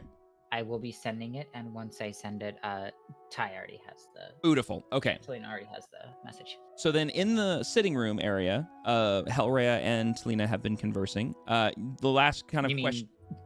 I'm sorry. Kiria and Telena. Oh my gosh. So many Already us. mixing There's up- so many us. Telena, Kiria, listening. Hellraya. It's unfair. Mixing up the Yeah. frickin' tieflings. Yeah, it's Grigor's it's Grigor's girls, and all of you guys ended in A. It's crazy. Jeez. So you guys the two of you are in the sitting room, and the question that was essentially posed from Kiria to Telena was, do you know anything of these low hoods? Telena responded with the mention of the house fire, and there was sort of a pause. Well, and I mentioned that there's rumors that it was either like a hideout or a storage area, or there may Yes, have of been course. some of them there. Mhm. Like I did link those two facts together. Is the only response to that. Kira just says, it might be worth investigating. And she kind of leaves the subject there as she continues to look around the room, maybe go to the next room, just, continue with the investigative stuff. Look for anything else that might have been left behind. Okay. Might be. I mean, there's just ash left. I have perused past it. Getting ready to leave the man cave study, Hellraya will send the message to Telena through the walls. Okay. Knowing that she is still in the seating area. Okay. So you got the message. Spoiled message from before, yeah. Okay. If That's you would message, me so to I can read it respond, aloud, I right? can. Yes, you can respond. I don't believe it is limited. Can you cast it so I can write the spell text? Yeah. Yeah, let's double check the text here. Yeah. Bleh. Oh, fuck, I'm yawning with an open mic. So yeah, like I said, you know where Telena is, and you are within range, so I'm willing to allow that. Yeah. And I doubt the walls between us are Yeah. combined a foot thick, so. You can cast this through solid objects if you are familiar with where. Okay, yeah. So never mind. I'm not even allowing it. It's actually written in there. It doesn't say there's no character limit, and it doesn't seem to say that you can respond. It just says that you cast a message, so the person gets to hear it. And The can reply target in a and whisper. the target and only the target hears the message and can reply in a whisper that only I can hear. Yes. Yep. Okay. Okay. Message is fun. Yes. So there you Message is baby sending. go. It really is. I'm just gonna whisper the word interesting, like as quiet as I can. Yay, confirmation. Well, only I can hear it. Yes. Yeah, I can only lip read.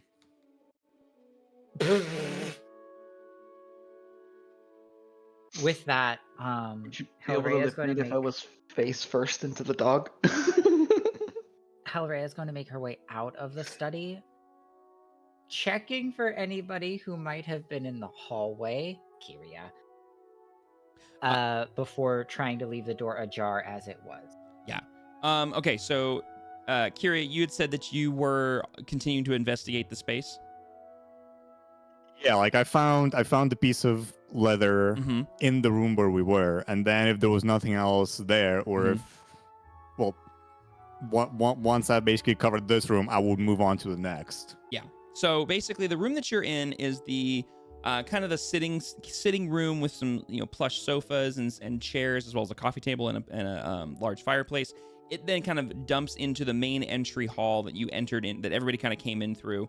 Oh no. Okay, sounds good, Shadow. And that room has a single staircase that hugs one of the walls and goes up to the second floor that you saw Mrs. Arkwright disappear through. On the far side of that room was a smaller entryway that dumped into the dining area, which is where Hellrhea had disappeared into, and where you had seen that office door across the way, essentially, that was kind of slightly ajar. As you step into the hall, kind of the entry hall area from where the main door is from the lounge area, you have the option to either basically make a right and continue down the entry hall that kind of dumps into potentially sort of a kitchen space. You can go upstairs if you wish. You can go across the hall into the dining area, which is where you had seen the other door before. What would you like to do?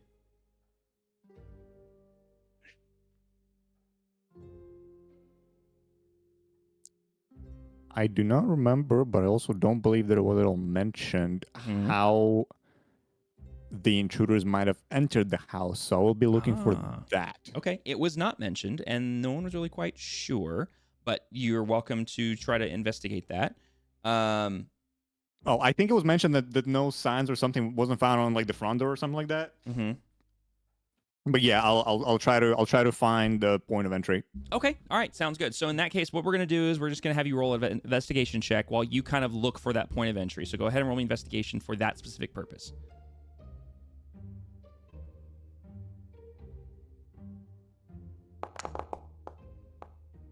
Yarr. Nice. Okay. So with a 14, you start to kind of move around the lower floor, and move from the lounge. Well, actually, from the lounge area, you have some windows you can check out. You can move to the front door. You can move into the dining area, which also has some large windows that kind of look out the front of the home. You can move to the back, where from where you're standing, you can't see much of the kitchen, but you can tell there's light in there, presumably from some sort of door or window. And then the doorway that Hellrhea had come out of, which could potentially have more windows and doors. So with an investigation, I'll leave that number, but it's your choice as to where you would start to want to be looking, essentially. Did she witness Hellrhea leaving the office space? I would say if she's up and investigating, she would see you step into the dining area. Yeah.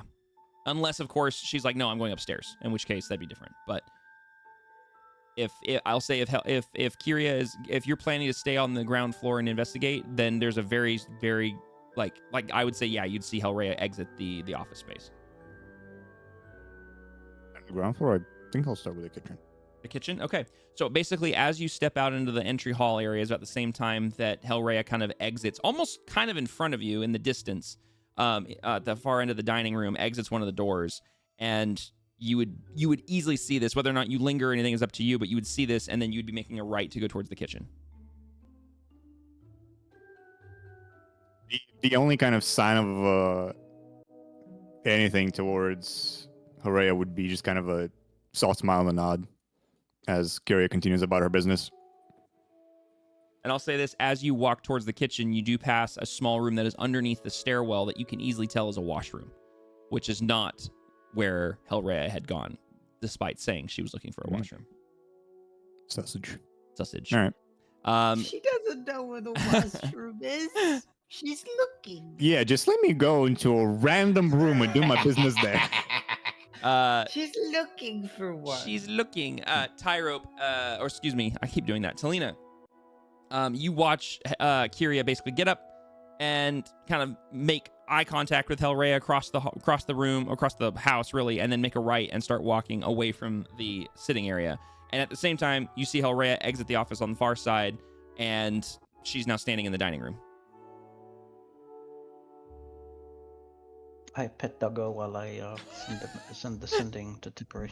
Okay. You're like, great. I Uh, pet Doggo. Like, okay, cool. Escape responsibility. Yep. Touch dog. Hellraya's gonna properly try and go to the washroom to at least act as if she's properly doing what she said she was going to do. Sure. So Talina has received the message from Hellraya about something strange in the office, and then Talina, you sent sending to Tippery. Tip, you received this sending basically about the same time that the guards kind of disappear from your line of sight.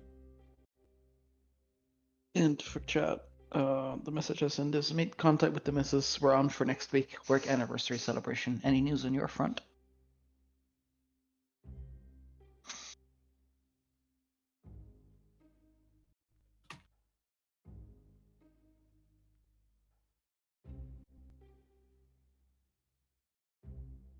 Is Tippy alive, or did she fall?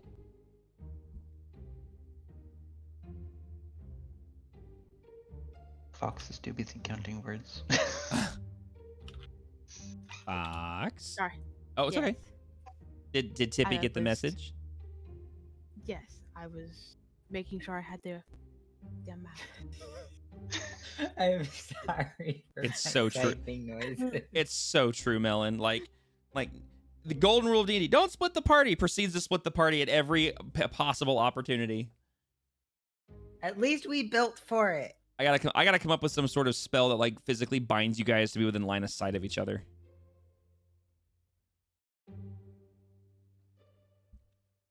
But does Tippy respond to Talina? Yes. But where do I put it? You can either put it in game chat, you can put it in the Discord chat, or you can just read it out loud.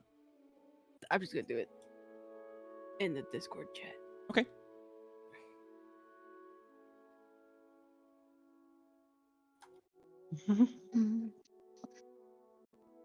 It didn't do as fancy as high ropes.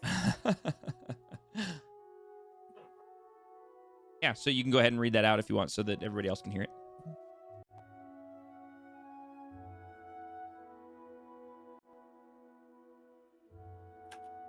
Hold on, I'm getting rid of it in my Four notes. boss damn it. people. Oh, lovely and vague.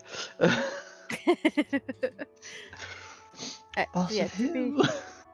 Tippy's gonna respond with, "We found info on boss people.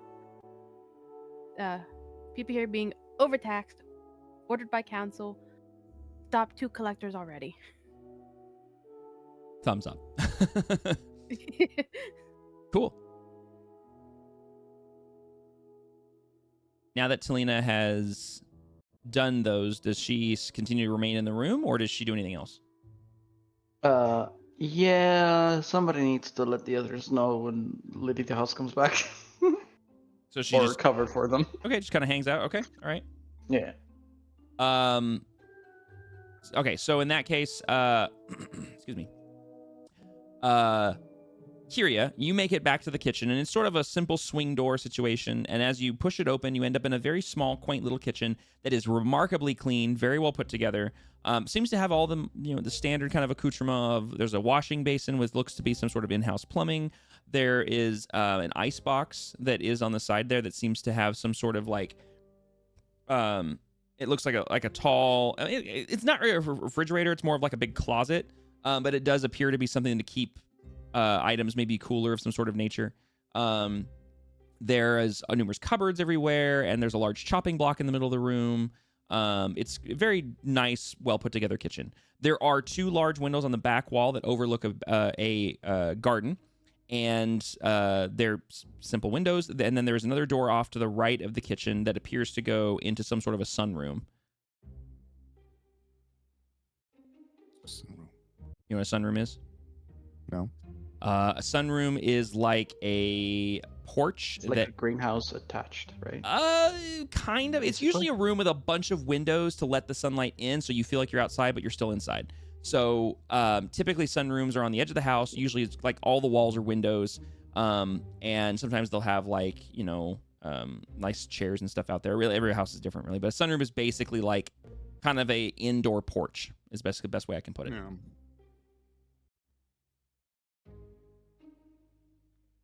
Does that one have a door that actually leads outside? The sunroom does have like a French door set up with 2 double doors essentially that open up that lead onto a simple patio out back. I investigate those doors. Okay, so you investigate the doors. So with your investigation of 14, you do notice that the doors appear on this side to not be tampered with, but upon simply opening the doors, they're not locked. You're able to check out the other side, and you see what appear to be possibly tool marks around the keyhole of the French door that has the lock. Because obviously French doors only have one lock on each side, or on one side. Take note. It's actually very true, Tyro. It's helpful and it's not at the same exact time.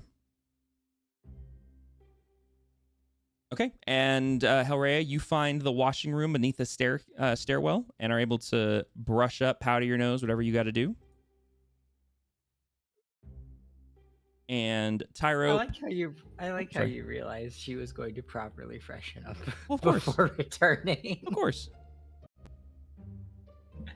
And Talina, you do start to hear footsteps upstairs that are moving about, but they don't seem to be coming towards the stairwell just yet. They're just moving about, so you can tell, like, okay, she's not dead. She's still up there. She's just doing something. She's not dead up there. It's fine.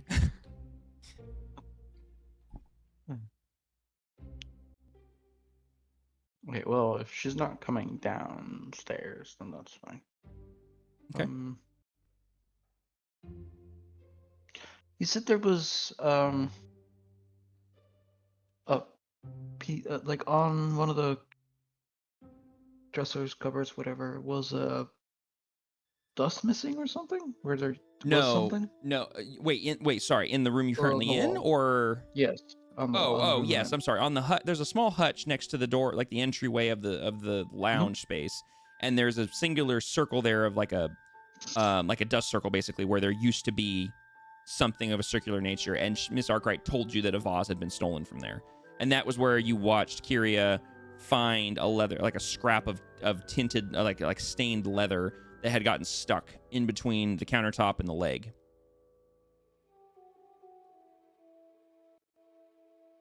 From what I could tell, was there anything special about the leather, or was it just like a scrap of leather?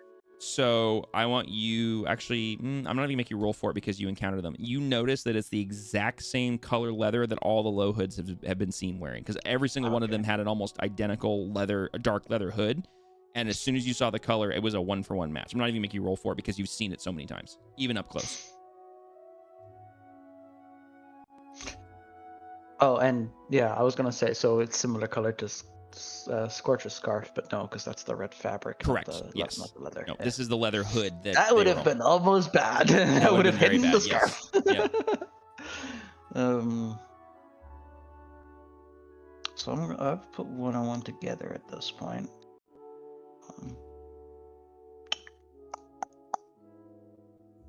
I'm gonna use the sending stone. Okay. And who are you contacting again? With the sending stone, I can only contact. That's right, Cassivus. Yeah. Yep. Yes. Okay. I'm gonna have to do this one live, so bear with me while I count this out. All right, I got my fingers up. I'm ready. Found potential evidence of connection. Okay, you got 5. Yeah, between low hoods and politician. Okay, that's 9.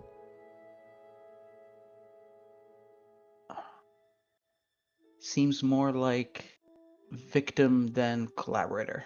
That's 15. All right, so okay, all right. There's a brief pause. Interesting. I do believe that would make sense.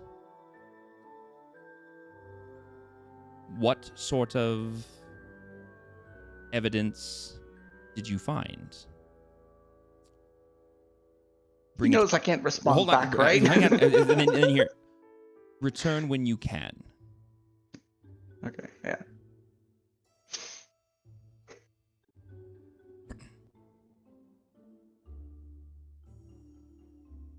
Why did that not use the sending stone? charge. The sending stone has been weird. We've noticed that. Like, you have to manually, like, toggle the charge. It's very strange. So while this is kind of going on there, so Daxori has kind of disappeared into the crowd following somebody. Tip and Grigor. Grigor, you've got your little tools, and you've lost sight of Daxori. After a brief moment, you notice a fluff of a tail catch your eye, hopping from one market stall to another, and you see Tip is now on top of the stalls, moving about. What are you guys doing? Tippy's still invisible. That's right, you are invisible. Never mind. You don't see a fluff of a tail. You have no idea where either of your friends are. They've abandoned you. Sucks to suck. I'm sorry. I tried. I fixed. Okay.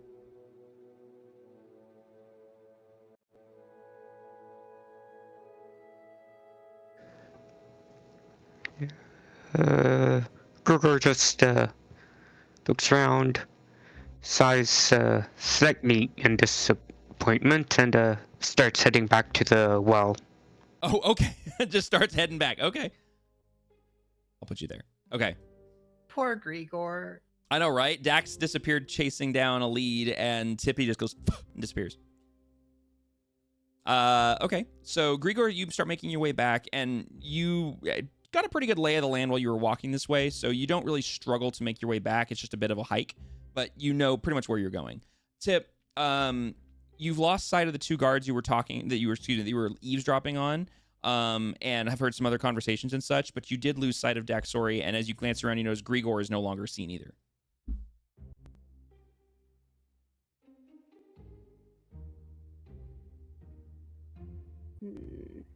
Is there any important looking people in any of the groups? Roll me like not guards, but Yeah. you know, like prominent figures.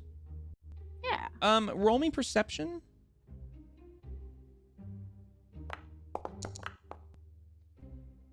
Yeah.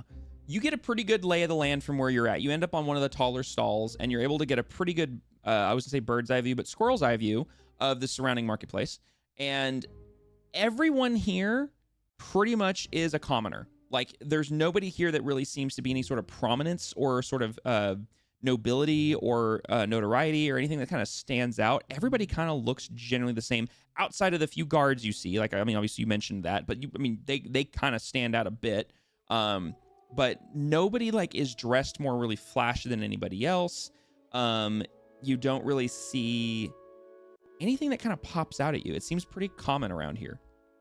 And that seems to be a recurring trend at this point. Having traversed the streets for a little while now, having, scanned the marketplace for a little while, this seems to be a recurring trend you're seeing of like, everybody here looks pretty ordinary and mundane.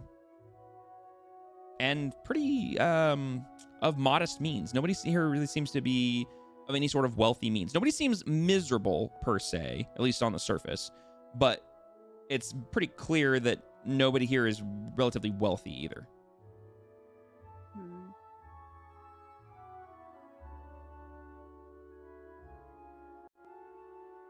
All right. Next observation I need. Okay. Anything in the shops that would catch Tippy's eye? What was your perception roll for all of this stuff? Actually, no, that was for eavesdropping. If you want to actually be scanning for specific, I'll keep the perception of 14 since you're scanning for everything. You do see, there's tons of vendors. There's clothing vendors. There are some very simple, kind of modest, like jewelry sort of vendors that sell like necklaces and brooches and things like that. You see some very simplistic weapon vendors that are selling like daggers and short swords, but nothing like super elaborate or fancy. You do see, welcome back. You do see like a very simpler armor that's just selling like some pauldrons and some leather armor. Nothing really of like amazing note. You do see what appears to be a little apothecary that is selling some little like tinctures and like little itty bitty potion bottles. It's kind of a hodgepodge mix of kind of everything that you would kind of expect to be looking for. I'm gonna go towards the apothecary. Apothecary? Okay, yeah. As you kind of wander over, you notice that there is a little apothecary shop that is basically like a little circular not like a hut, obviously it's a market stall, but it has a kind of a circular shape to it with kind of a cone top to it. And there's all sorts of little plant things that are hanging from little planter pots and little, I don't know what you call them. I'm blanking on the name that like hold, like not like a sconce that's like a light, but whatever those things that hang on a wall that hold plants. You see those kind of hung around different spots. The table is semicircled to cover one half of the circular market stall. And there's all sorts of plants and ingredients and things kind of displayed out on the table. It's not scattered more than it is displayed. And there is a curved shelf behind the front counter, essentially the table, that has just all sorts of little bottles of things, just kind of baubles and such that are all displayed out. Nothing that is massive, nothing that looks super big. A hanging basket? Okay, cool. Yeah, and so like, I mean, it has kind of a whole bunch of stuff.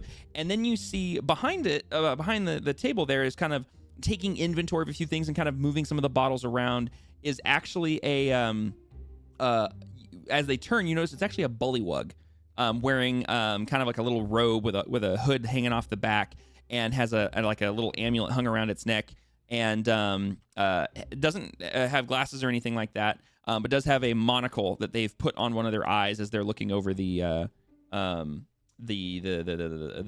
selection of inventory.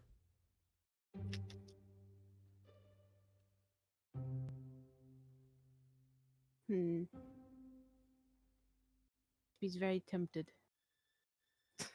Tempted to...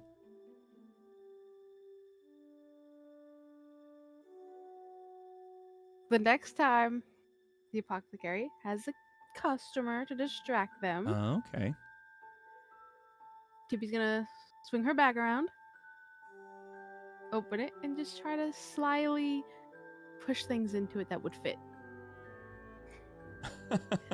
Mostly the potions. Okay, all right. Hang on a second.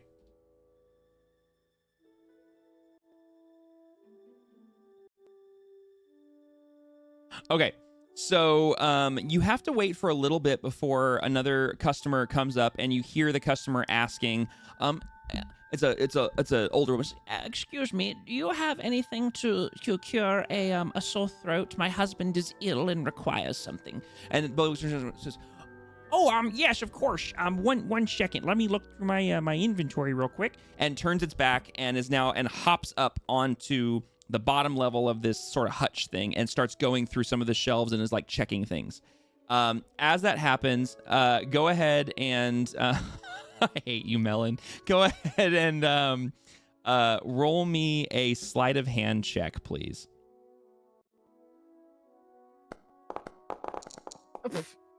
It did not like that. Oh, okay. So, and now where are you trying to grab things from? Like from the table, or are you trying to get them from the same shelf that the apothecary is going through? Wherever he's not. Okay, so it would be the looking. table. So there's a few like small tinctures and stuff that are right there. And you said you just kind of like pull your hand up and just start like try to slide them into your bag. Just has the bag open and just like slowly just push, kind of like a cat, a mix of a cat trying to push things off the table. Yep. And unfortunately, that's essentially what happens is you move your arm up and you have your eyes on the apothecary and you're like, I'm going to do this so stealthily. And you just do it. And you forget that when you move things and they make sound, and then when they drop, they make sound. And you slide off about 3 or 4 of these little tincture jars, and 2 of them make it in your bag. The other 2, one of them starts to fall and you realize it and you catch it. The other one hits the ground and shatters. And you just freeze as it shatters on the ground. And the bullywug turns around and goes, what was that? Did you drop something? And no, you're never going to believe this, but the jar just fell off the table. I'm confused. Are you playing with me, sir? No, I'm not really sure what that is. Wait a minute. 1, 2. Ma'am, did you steal some of my tinctures? She looks at him. They look at each other. No, of course not. And as this conversation's happening, you glance over at the old lady, and she actually has swiped something from the other side of the table and is trying to slide it under her cloak. Thieving old lady. She is. This is a thieving old lady. And let's see here. Hold on.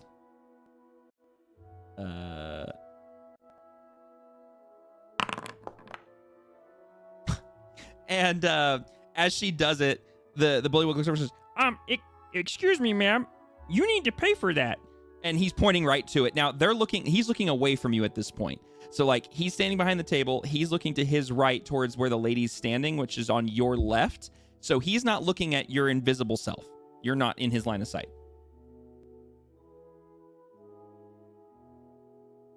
Going back, trying to steal things. Seriously? Okay, all right. Roll me another sleight of hand check. This Tippy don't know if she needs this or not. It's a little bit better. Okay, with a 12, you're able to like very carefully, like you're within inches of this guy, and you grab one, and then you grab a second one, and you go to reach for a third, and he goes, wait a minute. And he watches as one of the potions goes up in the air and is floating, and then goes down and disappears, and literally just vanishes as it goes into your bag, because obviously it disappears once it's inside of something. He goes, oh my God! What is going on? Demon! and he pulls out a little wand and points it in your direction. Oh, Tippy's taking off. She just bolt. She bolts. So as you bolt, you just dart. Roll me a dex check, or dex saving throw real quick. Where is my dex? There it is. That's not what I wanted to click.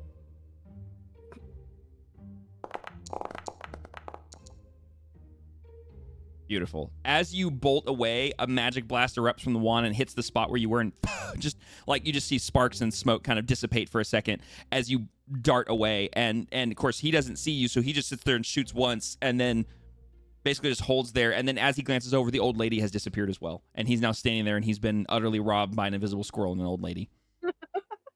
I will say you found. Okay, so you found. Out of those ones that you grabbed, 2 of them were just common potions of healing. So just the base level potions of healing. You can add those to your inventory. And you found... let's see here. Let me do this, actually. Yeah, poor guy. Yeah, the poor bullywug, which was not intended to be Kermit the Frog, but it came out that way. And when I realized he was already a frog, I realized I'd done messed up. How do I add things? So you're going to go to the compendium, which is the second one. You've hovered as compendium pack. It looks like a book with a circle on it. And you're going to go to DDB or D&D Beyond, and then you're going to go to DDB Items and open that, and it'll open a pop-up window on your screen, and then you can just type in healing, and you should see Potion of Healing. It's going to be your base one because they're small. They're not very big potions. And then I would say you also found... Let's see, what else did you find on that little table of yours? Jesse.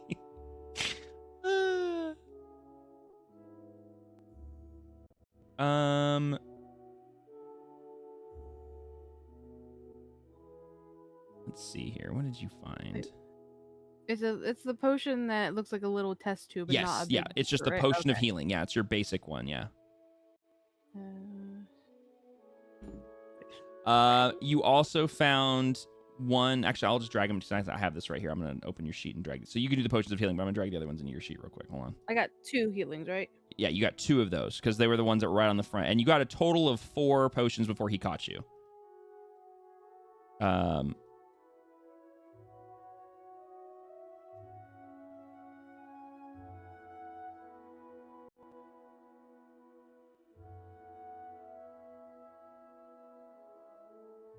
Oh God, what the hell did you give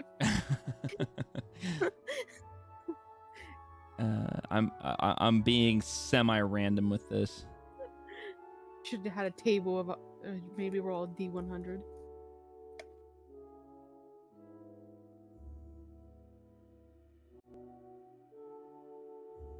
I'm gonna terrify so many people with one of these potions, Neon. Just saying.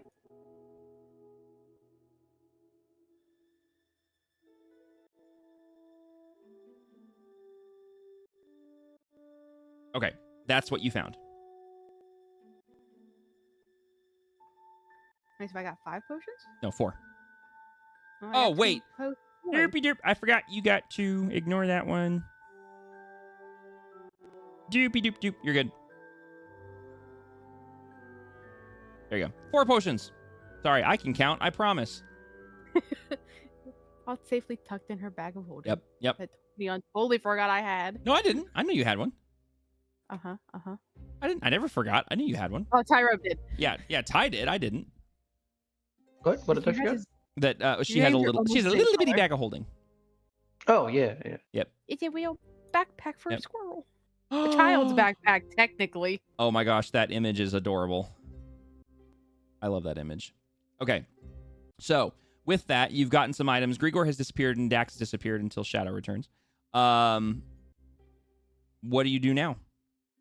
After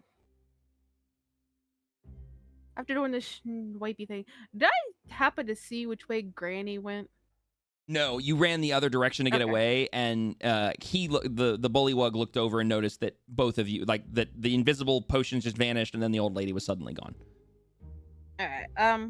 Well, since I don't know which way Granny went, and I don't know where anybody else went, Tippy's going to try to scurry her way back to the well. Okay. Also, I'm gonna do that so I can keep track of that. Okay. All right. While she's doing that, though, she's going to also be on the lookout for her little ears up, listening for any other topics of interest. Okay, sounds good. All right, let's see. Grigor, you have a movement speed of what is it? I think you have a movement speed of 30. Oh, there it is. Walks 30. Okay. Humans are 30, yeah. Yep. And okay, so Grigor is moving actually faster than Tippy is. Okay, that's what I wanted to check. Okay. While you two are making your way back to the western side of, or basically south and west of where you were, back over in the house, Kyria, you were investigating the back door. Hellray, you were just finishing up in the washroom, the powder room. And Talina, you were still sitting in the main sitting area after sending spells and such. What are the three of you now doing? Once she finishes in the washroom, Hellray will return to Talina, knowing that, probably shouldn't try her luck going through the entire manor. It's been a bit of time. The lady of the house should be returning soon. Mm-hmm. Okay. All right, so you return back to the sitting area. Giving Scorch a scritchy as she sits down. Okay. The moment you step into the room, Talina mimes is sorry because she noticed that the whole, she's been spotted despite having expected a distraction. Okay. And as Hellraya sits down, all that she says to Talina, and she will say this aloud, "Oh, don't worry, we're fine. I was merely searching for the washroom, right?"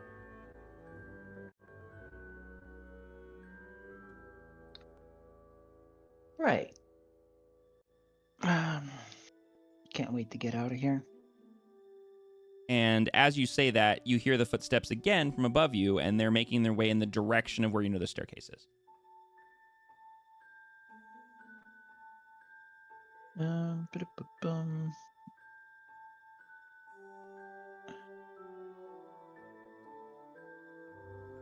Oh, by the way, I wanted to do a quick knowledge check, if possible, regarding the religious symbol that I saw on Kyria. Mm-hmm. I was knowing that it is the Everlight. Mm-hmm. Can I do a religion check to see if I know a lot of the tenets, or at least bare minimums? I will say you can obviously do that. I'm going to say it's at disadvantage because you, unless I am mistaken and I missed something, you are not a very religious character. Nope. Then yeah, disadvantage. I'm going to put this as nice as you can. You don't know Jack. I have heard of the Everlight. Yep. And you recognize the symbol because because the symbol is like on the outside of the various temples and monuments that are, in honor of that deity, as well as all the other deities. They all have their own little kind of iconography and symbols that can be ascertained or can be connected to them.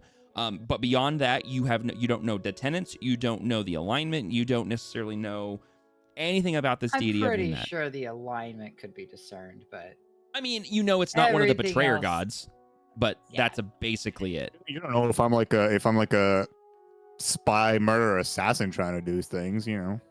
Yeah, there you go. Exactly. I don't look it, but you don't know. Yeah. I'll say for that, Tyrope, for Talina's little thing there, if you want to roll me a performance check.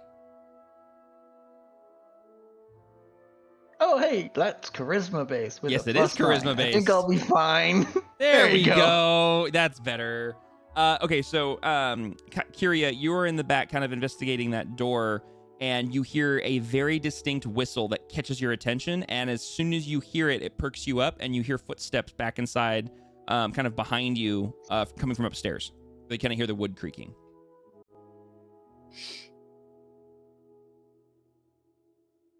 I'm curious what Doggo's response is.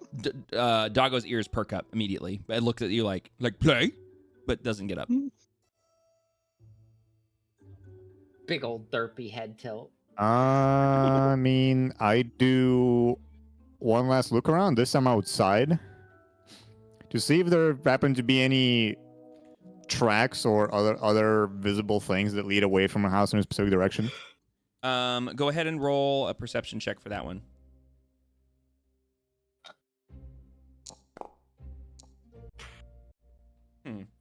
What?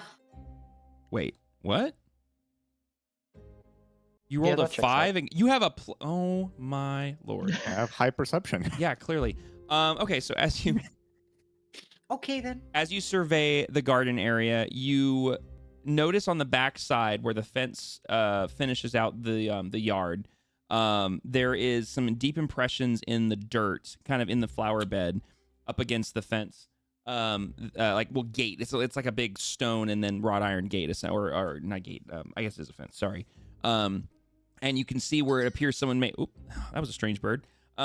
Where someone may have jumped down and hit the dirt and displaced it. So there's like this impressions in it. All right. And taking note of that, I will, for now, because of a weird freaking whistle, go inside.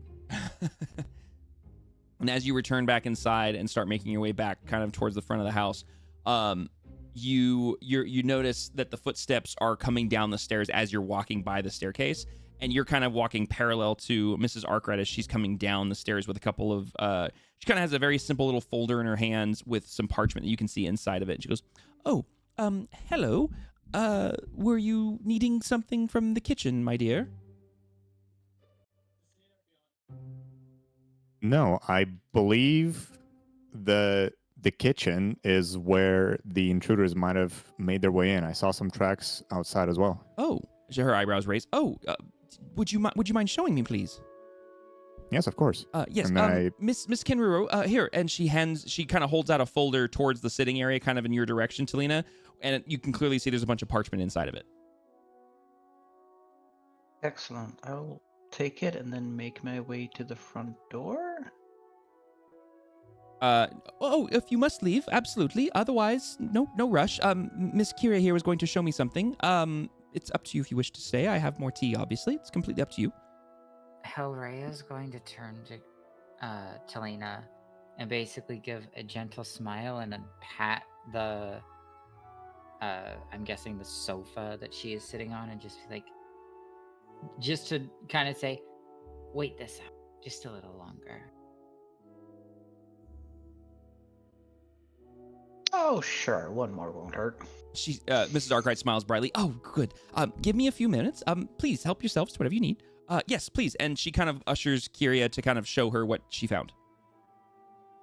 And she will show the. God, I don't know if my background's leaking or not. Let me turn the TV down. You're fine. You're fine. It isn't. She will show the marks on the door and then point towards the tracks near the fence. Okay, so as you lead her kind of to the sunroom and then open the door and show her the tool marks on the door, she doesn't even like question why you found these things or what you were doing. She just goes, "Oh my goodness!" and she leans down and she looks at the lock and she kind of rubs her fingers along the tool marked etchings on the door lock and goes, "Oh dear, someone must have gotten it." And then you show her the tracks and she actually walks out into the garden, which is not a very large space. It's kind of maybe like a 30 by 30 foot garden. It's not very large. And walks to the back where the impressions are, where you pointed out. And she leans down and kind of, she goes, oh, goodness. And she looks up and she starts examining the gate, the fence herself, and kind of looks up and about. And she's thoroughly like investigating this herself.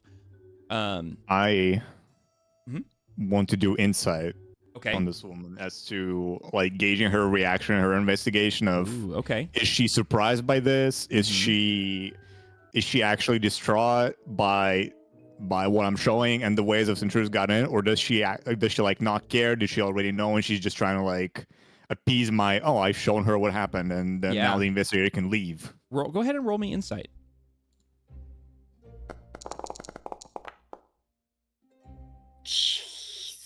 Okay. With a 19,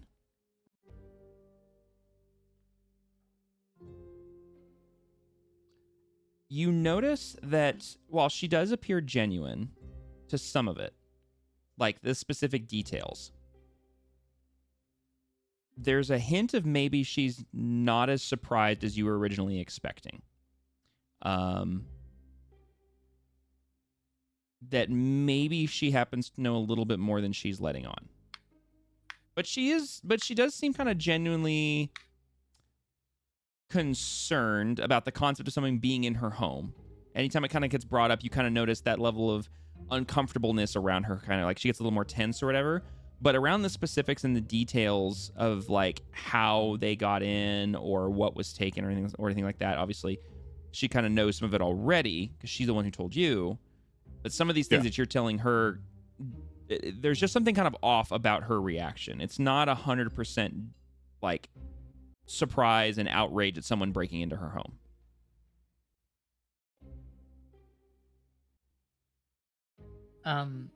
While that Mhm. discussion is happening in the kitchen and out to the garden area, Helrea is going to have a conversation with Talena. Okay.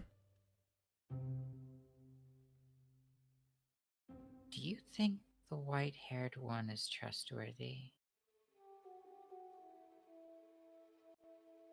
What was her name? Cario? Well, she was interested about the Lohood situation. I may have slipped some info regarding the house, not implying our involvement, of course. She seems legitimately investigative, true in her intentions regarding this fact, but whether she's trustworthy overall is something that we can only tell by time. Over time. She seems very directively focused. Maybe too narrow-sighted. Maybe... I mean, keep her close, spin the tail, that way it doesn't come back to us, right? Keep your friends close, etc., etc. You mean come back to you? I have no idea what you have performed at the manor.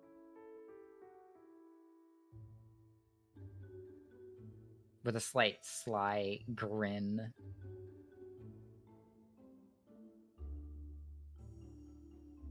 I just want to confirm something real quick from the DM's perspective. Yes. You, Helrea, you had passed along what you had found in the office, the den space. Did you want me to say what the message was? Because I don't remember if I said it. That would help me. Just if you didn't send it to Neon, then I don't know what was sent. I'm so sorry. I'm so RT. sorry. So the That's okay. message eventually, the message exactly was, the good doctor has a secret behind the portrait shelf. Strange scripts on his desk too.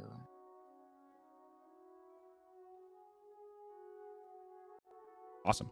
That was just the general that's fine. small Yep, that's fine. message that was sent. Should probably report that somebody is looking into things to our employer, shouldn't we? Well, that's the thing. She doesn't investigate our employer, merely our mutual target. Still, mutual target investigation means they can be helpful can cross our path, or they could get in our way. Hence my suggestion to keep them close. Steer their investigation a little. Fair. But they don't learn about me. Okay. She smiles cheekily and responds with, "Learn what?" Good. Dog pets. Okay. And after this little bit of conversation, everything in there, Kyria, you're watching as Mrs. Arkwright kind of concludes her little pseudo investigation of the garden area and kind of shakes her head and kind of dusts her hands off and turns and starts walking back towards you and just kind of has a kind of a downtrodden look on her face and shakes her head and goes, "It's such a shame that people have to break into one's house for these days. It's just, I don't understand human greed, or maybe it's desperation. I don't understand." And she's almost talking under her breath as she kind of shakes her head back and forth. Does Hellraya catch any of that? No, she's outside. This is her returning back to basically the sunroom where Kyria was. I was gonna say that would have been so funny to overhear.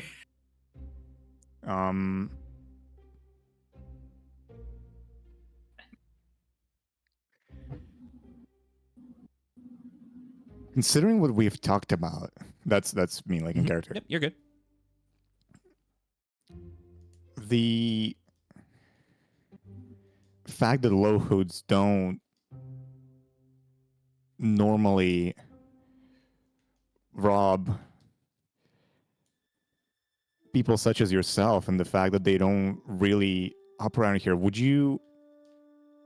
I feel like this could maybe have been a targeted robbery as well, in the sense of... She raises her eyebrow. Maybe somebody set them against you or your husband. Would you happen to know someone or a reason of why people might want to go after you specifically? Both eyebrows go up at that, and she genuinely starts to look surprised at that. Kind of her eye. What? Just an attention, we lost him on hold. Oh, AFK'd. Hold on. Wait. Oh, good. Never mind. Oh, wait. Was it AFK? Oh, that was weird. Okay, yeah, we're good.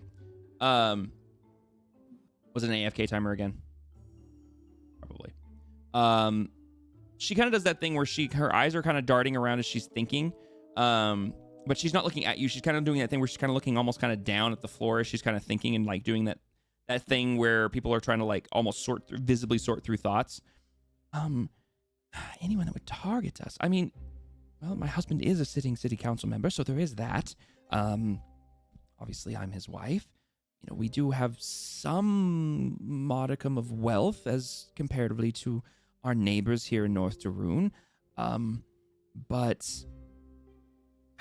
I mean, I don't know anyone of specifics, as she kind of looks back towards you. No one jumps out at my memory immediately. Unless it's someone with an immediate grudge against, the council per se. I mean, the low hoods do operate very strangely in the fact that they don't usually come across the river for whatever reason they may have. They're typically found in Duruun proper, but I mean, they have been known to rob the wealthy down in the city, so I suppose maybe they were coming across here for trying something new. But what makes you believe this was targeted? Is there some reason behind that? And she looks at you kind of furrowing her brow a little bit, really trying to kind of read and gauge you.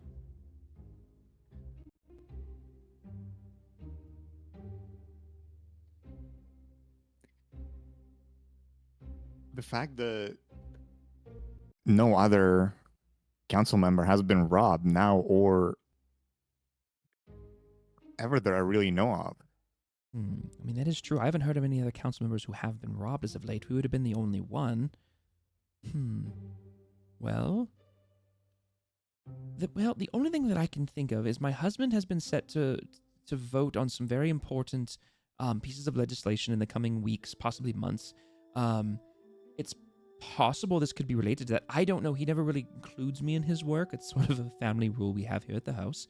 So I couldn't tell you the details of what he'd be working on, but quite frankly, if you feel it would be of any benefit, you are welcome to well, just don't tell him I said this, but you're welcome to carefully investigate his study and see if there's anything that would pop out at you that could lead to possible culprits, as long as, you don't make a mess of the place and put things back where you found it so that he doesn't get cross.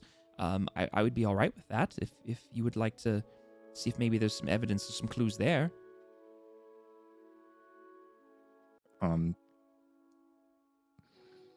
Kyria kind of nods slowly. I appreciate that. I will make the best of it and do what I can to find whoever's responsible. As you say that, she lets out a very subtle sigh of relief. She goes, good. That would be wonderful.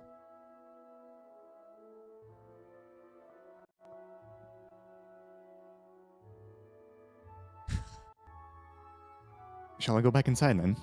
Yes, of course. And she kind of almost snaps back for a moment from somewhere else and goes, yes, let's go back in and rejoin the rest of my other guests and yes, please. And she brings you back inside, and she starts to come across kind of a little bit flustered, a teeny bit flustered. You notice that, I will say, based on your insight roll from earlier, something else you pick up is she's very good at being a well put together housewife of a dignitary. That she's very good at kind of putting on a certain presence, for good or bad, or not necessarily to be deceptive, more of just okay, it's time to, my job, need to go to work, this is my job and I'm in work mode kind of deal. Right.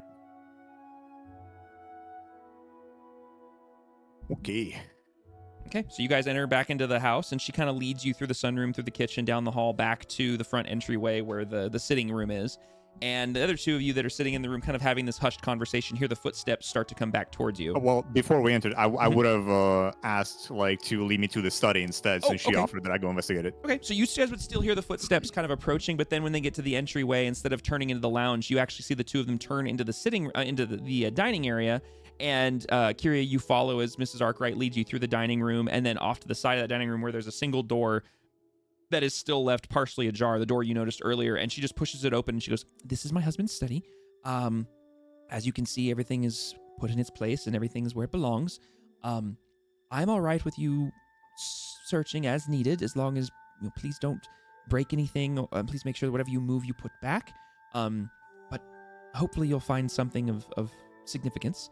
I will rejoin with the other two in the sitting room, and if you find anything, please come let me know." Of course. Thank you.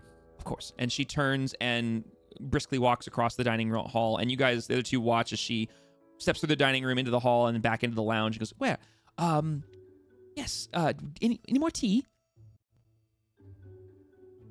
I believe the kettle is out. We would love some. Of course. One moment. And you notice, and the two of you now notice that she is a teeny bit more flustered than she has been up to this point. She's a little less composed, a little bit more, not frantic is not the right word, a little just more quick in her actions and her word choice. But she very, very carefully and somewhat quickly kind of scoops everything up onto the tray and picks it up and walks over into the entry hall and then down the hall into the kitchen. And as she kind of walks into the room, we're going to get back to the other two. Grigor and Tip, as you guys have been singly, individually making your way through the Kingfisher Square district back towards the well between the districts. Grigor, you basically make it to the stairwell kind of unaccosted and so no issues or anything. It's been pretty easy going to get over here. Tip, you said you had been traversing and also trying to see if you could listen to, track in on, or kind of clock any additional information. Yep. Okay.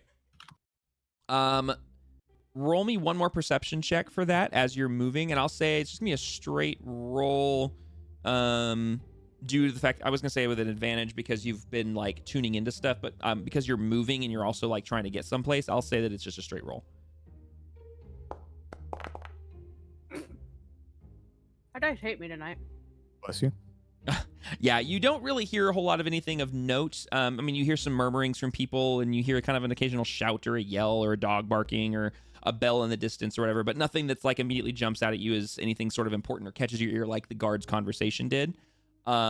But you also do make it back to the staircase, and by the time you make it to the top of the staircase, you see Grigor at the very bottom of the long stairwell walking towards where the well you guys had been at earlier.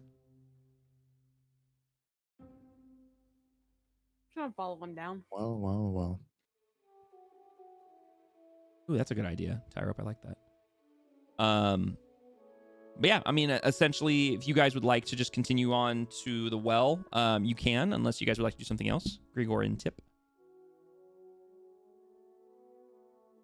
Yeah, I'm just gonna chill at the. At the well. The well? Okay. Sorry, I'm just taking a drink and choking on it. Okay. Grigor, same thing, or would you be doing something different?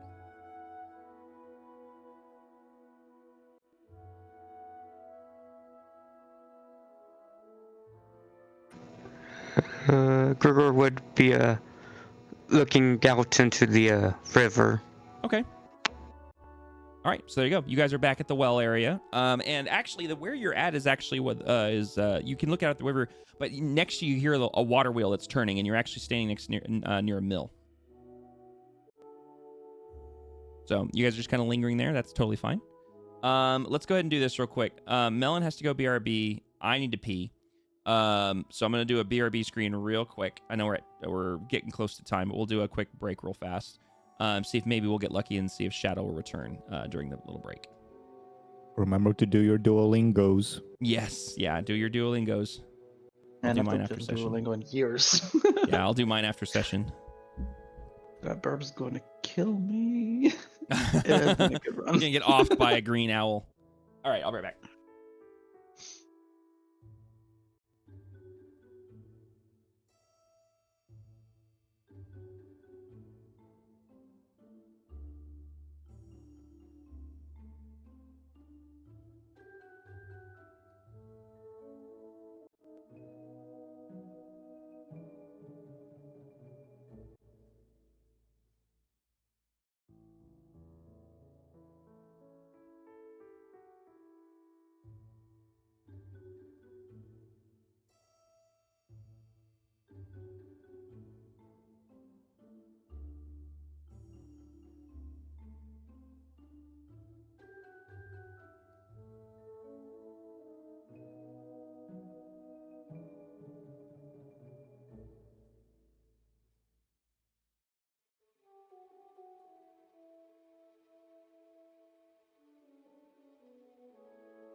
I have returned. Oh no. Who are we missing? What about the rest of us that don't have it? I don't have what? return. Hath you not returned?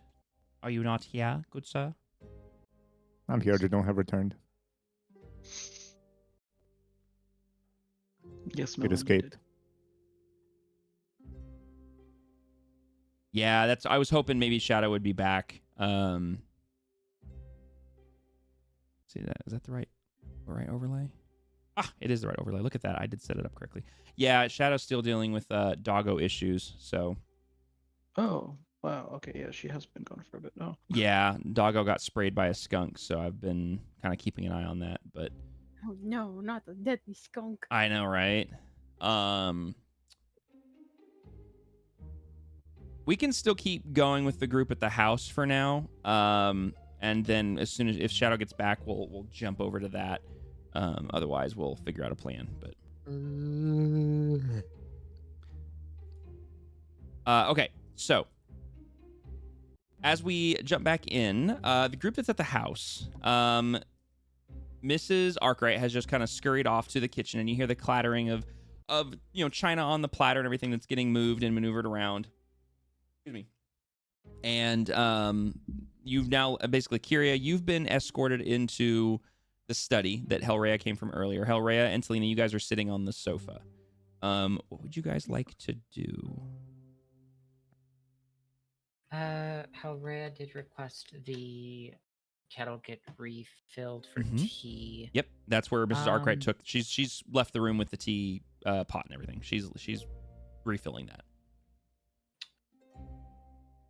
Hellraya's going to turn to Selena, seeing as Kyria went into the study, and state,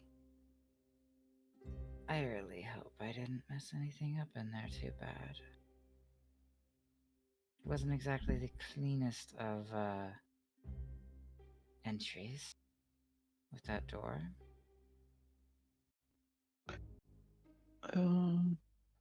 Just to retcon real quick. Did I hear anything while she was in there? While the Hellraya was in there? as she entered. Well, Hellraya was in the office, yeah. No, the only thing that you heard was the creaking of the door, like open and close, or partially closed when she first entered. There was no other noise when she was inside. Sounded pretty clean to me. And in response to that, Kyria, as you enter the room, nothing appears out of place. Everything appears pretty normal as it currently stands. The same environment that I described to Hellraya earlier is the same. I mean, obviously you have a large oaken desk. You have a singular window on the back wall. Paintings on the walls, some of them on shelves within the bookcases. The bookcases obviously are full of books. There is a lamp that is illuminated on the desk. There are there's some large parchment like scroll, unfurled scroll, essentially things that are on the desk. If you want to go ahead and roll me an investigation check for this room, we'll go ahead and have that. Nice. Ooh, okay. With a 5, I mean, at an investigative glance, like I said, you clock the same stuff that I had mentioned as far as the paintings and portraits and such that I described earlier. As a reiteration, you see that there is the large paintings that you can see on the walls of like a large hand-drawn map of Duruun and North Duruun. You see a kind of a large portrait of Dr. Tobias Arkwright and his wife kind of posing.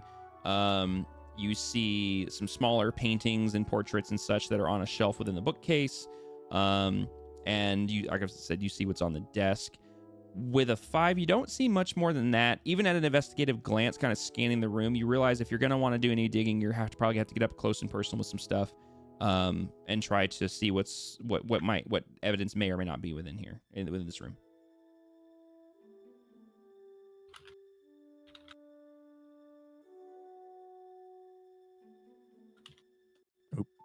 I wanted to also. Well, okay. You said that all of you listen. Nothing. Does anything at all stand out from what I know about Arkwright as as a scientist and inventor, like, is there anything in the room that doesn't really follow that? That doesn't follow that. Well, the items on the desk definitely lend into that. As you kind of glance around the room, they look like something of an invention of some kind that's been scrawled out. So that seems on par. You don't see anything that necessarily stands out as odd per se, like out of place for who he is as a city councilman and sort of a tinkerer. But you do see a lot of like, basically the vibe that you get, even with just a 5, is kind of he seems to have kind of an affinity for nostalgia, is the best way that I can put it. And I would say that Kiri would have kind of gotten the Hellray would have kind of gotten the same vibe, Melon as well, of like he has him and his wife in a photo. He has what could be perceived as either a son or himself in an image. You know, he has a large hand-drawn map of the city of Duruun, of which obviously he's a resident. You know, it kind of had that sort of vibe. Outside of that, there's nothing really that stands out as odd per se,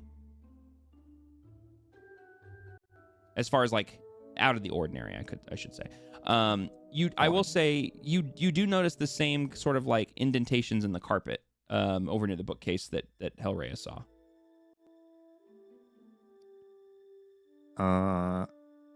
Okay. Last question. Well, I would approach the bookshelf. Okay. But I also look around. Does it look like you said that like generally everything seems like in its place? Does it look like anything may have been stolen from here or not? Ooh, I got you. With a 5,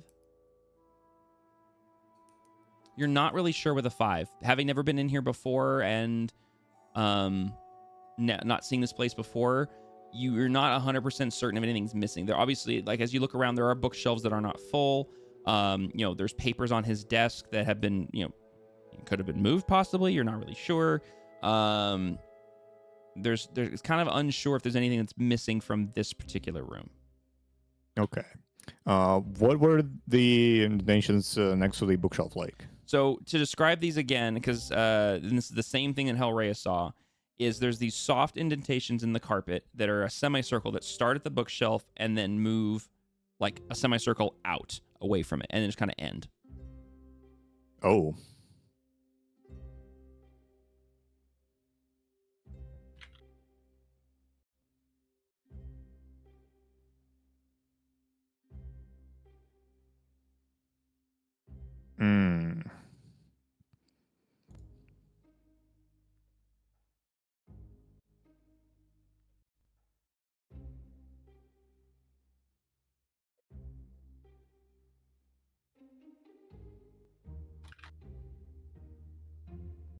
Looking at those, can I guess correctly that it opens up?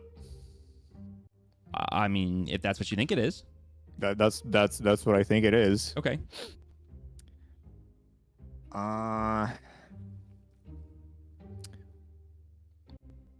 Damn, look around for maybe some sort of a lever or something that might be able to open what I now think is a secret door. Okay. So as you are, go ahead and roll me another investigation for this particular bookshelf. The bookshelf. The bookshelf.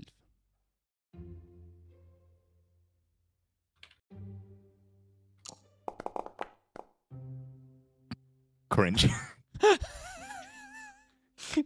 Damn, bro. Have you guys seen Viva the Dirt League videos where he's like, okay, go ahead and roll me an investigation or perception, and they keep rolling bad, and he's just like, oh crap. I'm like, oh, you don't see anything.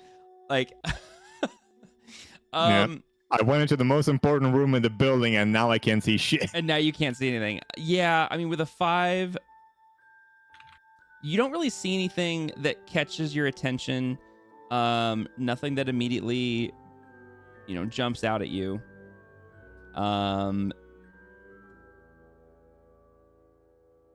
The only thing that catches your attention is that there are a lot of empty slots on the bookshelf where books aren't. That's like the only thing that really like that you notice is that it's not a full bookshelf.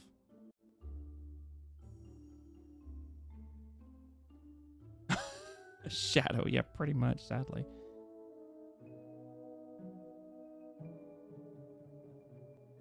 There are books laying around that could go into the bookshelf. No, there is not.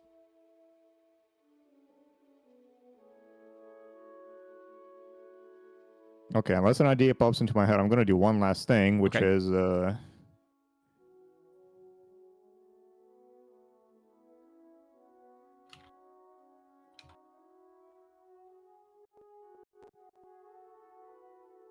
this. Ooh, okay.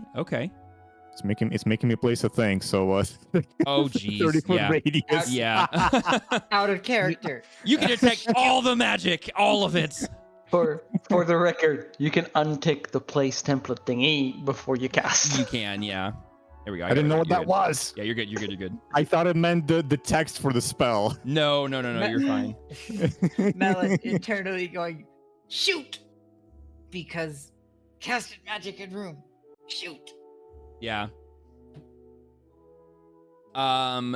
Okay, so with detect magic, you cast a spell, it fades out, it kind of like casts out from around you, and you feel that the spell kind of take effect in the room surrounding you.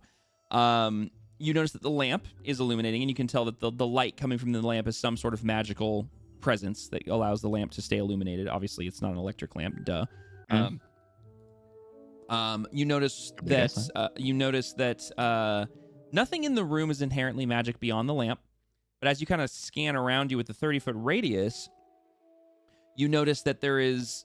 So the way the detect magic works, it puts kind of an aura around an object. Let's see. Hold on a second. I want to make sure I read this correctly.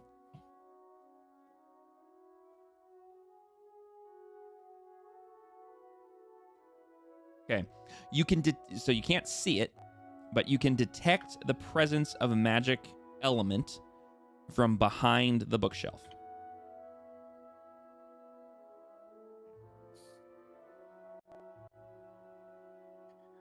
And if I try to move it physically without any sort of lever that I've been looking for before, I won't give too much pressure. Like Okay. I'm not trying to yank it. Yeah, I got you. You kind of gently see if it moves. You feel it move in such a way like when you try to move a door that's closed, but you can, like, it has that thing where you can tell that something's keeping it from moving, but you can tell it's supposed to move. All right. You can go ahead and think about this for a minute. We're gonna jump over because since Shadow's back, welcome back, Shadow. Daxori. I smell too many things. Oh no! I can Welcome only back from all imagine the way the over there. assault on your senses right now. Oh, I feel bad. I don't know if I smell. I don't know if my room smells. I don't know what smells anymore. I need that as a quote. I smell too many things. Oh, that sucks. Well, if none of us spoke over the statement, can somebody clip that? Yeah, we need that. We need that. As we return to Daxori, Dax, you were following about a teenage-looking female that you couldn't quite make of like race or anything like that. Just short hair female that was moving through the crowd and had pickpocketed somebody and kind of caught your attention. You had a very good survival check, and so you were able to kind of keep a track on them and a beat on them moving through the crowd. And you followed them for a bit and kind of keeping a kind of beat on them from a distance as they continue to move through the crowd, and you watch them pickpocket a couple more people, and then you lose sight of them for a brief moment. And then after a moment of kind of trying to retract them, you feel kind of a presence up behind you, and you hear, "Looking for something?" Okay.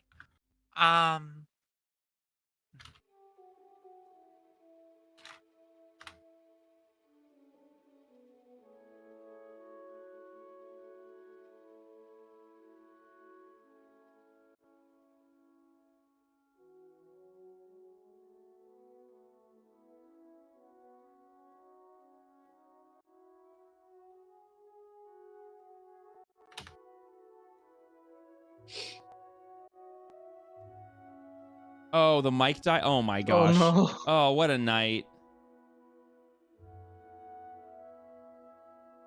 Damn.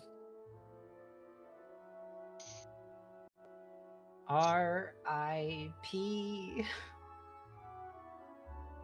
Lady Luck was like, not today. Yeah. Actually, how has Shadow's dice rolls been? They've not been horrific. They've not been great. They've kind of been middle of the. Oh, it's the dead battery. Oh, bummer. Okay. Well, let's do this then. Let's go ahead and, because I don't want to. I mean, we played a pretty good chunk of the session without Shadow. I don't want to go a whole lot further without Shadow's involvement because that's kind of unfair, especially considering it's not their fault due to the mic and dog and stuff. So what we're gonna do is, Jesse, for Kyria, do you have any immediate questions right now that you can take a bunch of notes and think about what you want to do next session in the room? I want to make sure we don't forget anything. We'll answer everything we need to do right now, so you have notes so that we can pick up next time. Because I don't want to. Consider that I don't have a way of opening what I think is a secret door, nor does anything stand out. I would skim through what papers are out in the open. I'm not going to touch anything. Okay. This session, but skim through papers that are out in the open and see if any names stand out. Okay. Go ahead and make a note of that. That's what you're going to do. That you're going to go ahead and review the documents on the table. And we'll do that, and then but you'll still be in the room doing that. Okay, cool. So that's where we'll pick up next time. We'll end. We've been going for about 3 hours, so we're pretty much near our mark, anyways. No, don't apologize, Shadow. It's not your fault. It happens. All good. So as a recap for Shadow, real quick before we go off, because obviously been gone a while. The group inside the house has been investigating a little bit more. There's been some investigation that has happened around Mrs. Arkwright. She has some strange behavior regarding some evidence and clues that Kyria found in the backyard. Talina and Hellrhea found some things Hellrhea found some stuff in the office of curiosity, and then the two of them had a conversation about if they could trust Kyria or not. Mrs. Arkwright did return with the invitation paperwork for an event the following week down at the city council headquarters area. But then immediately offered some more tea and went with Kyria. Tippy was able to overhear a conversation between two guards that gave some interesting information about the potential climate in North Duruun. Grigor was able to buy his tinkerer's tools and then was able to make his way back to the well, which Tippy also made her way back to the well, since both of them lost sight of Dax and of each other. And have now reunited. So Dax at this point is once again off by herself in Kingfisher Square, tracking this individual. The rest of the group has kind of started to reconvene at the southwest part of the city. So that is the quick little recap of what you missed during the session. No worries. My shenanigans. Yes. Oh, that's right. Yeah. I'll be right there. But okay. Well, we will pick this all up next time, and we will do another recap if need be. No worries. As of right now, there shouldn't be an issue with us playing next week, so we'll just plan on that. I'll read to just assume that. I haven't even looked at my work schedule yet. Well, for now. Yeah, we're gonna go with the assumption that it should work, and then we'll adjust as go needed from there. Yep, all good. I'm pretty sure. I also don't have a work schedule for next week yet. Ah, I got you. Okay, Yeah. well then it'll be tentative until we get some schedules locked in. But either way, thank you very much for everybody who decided to chill and watch.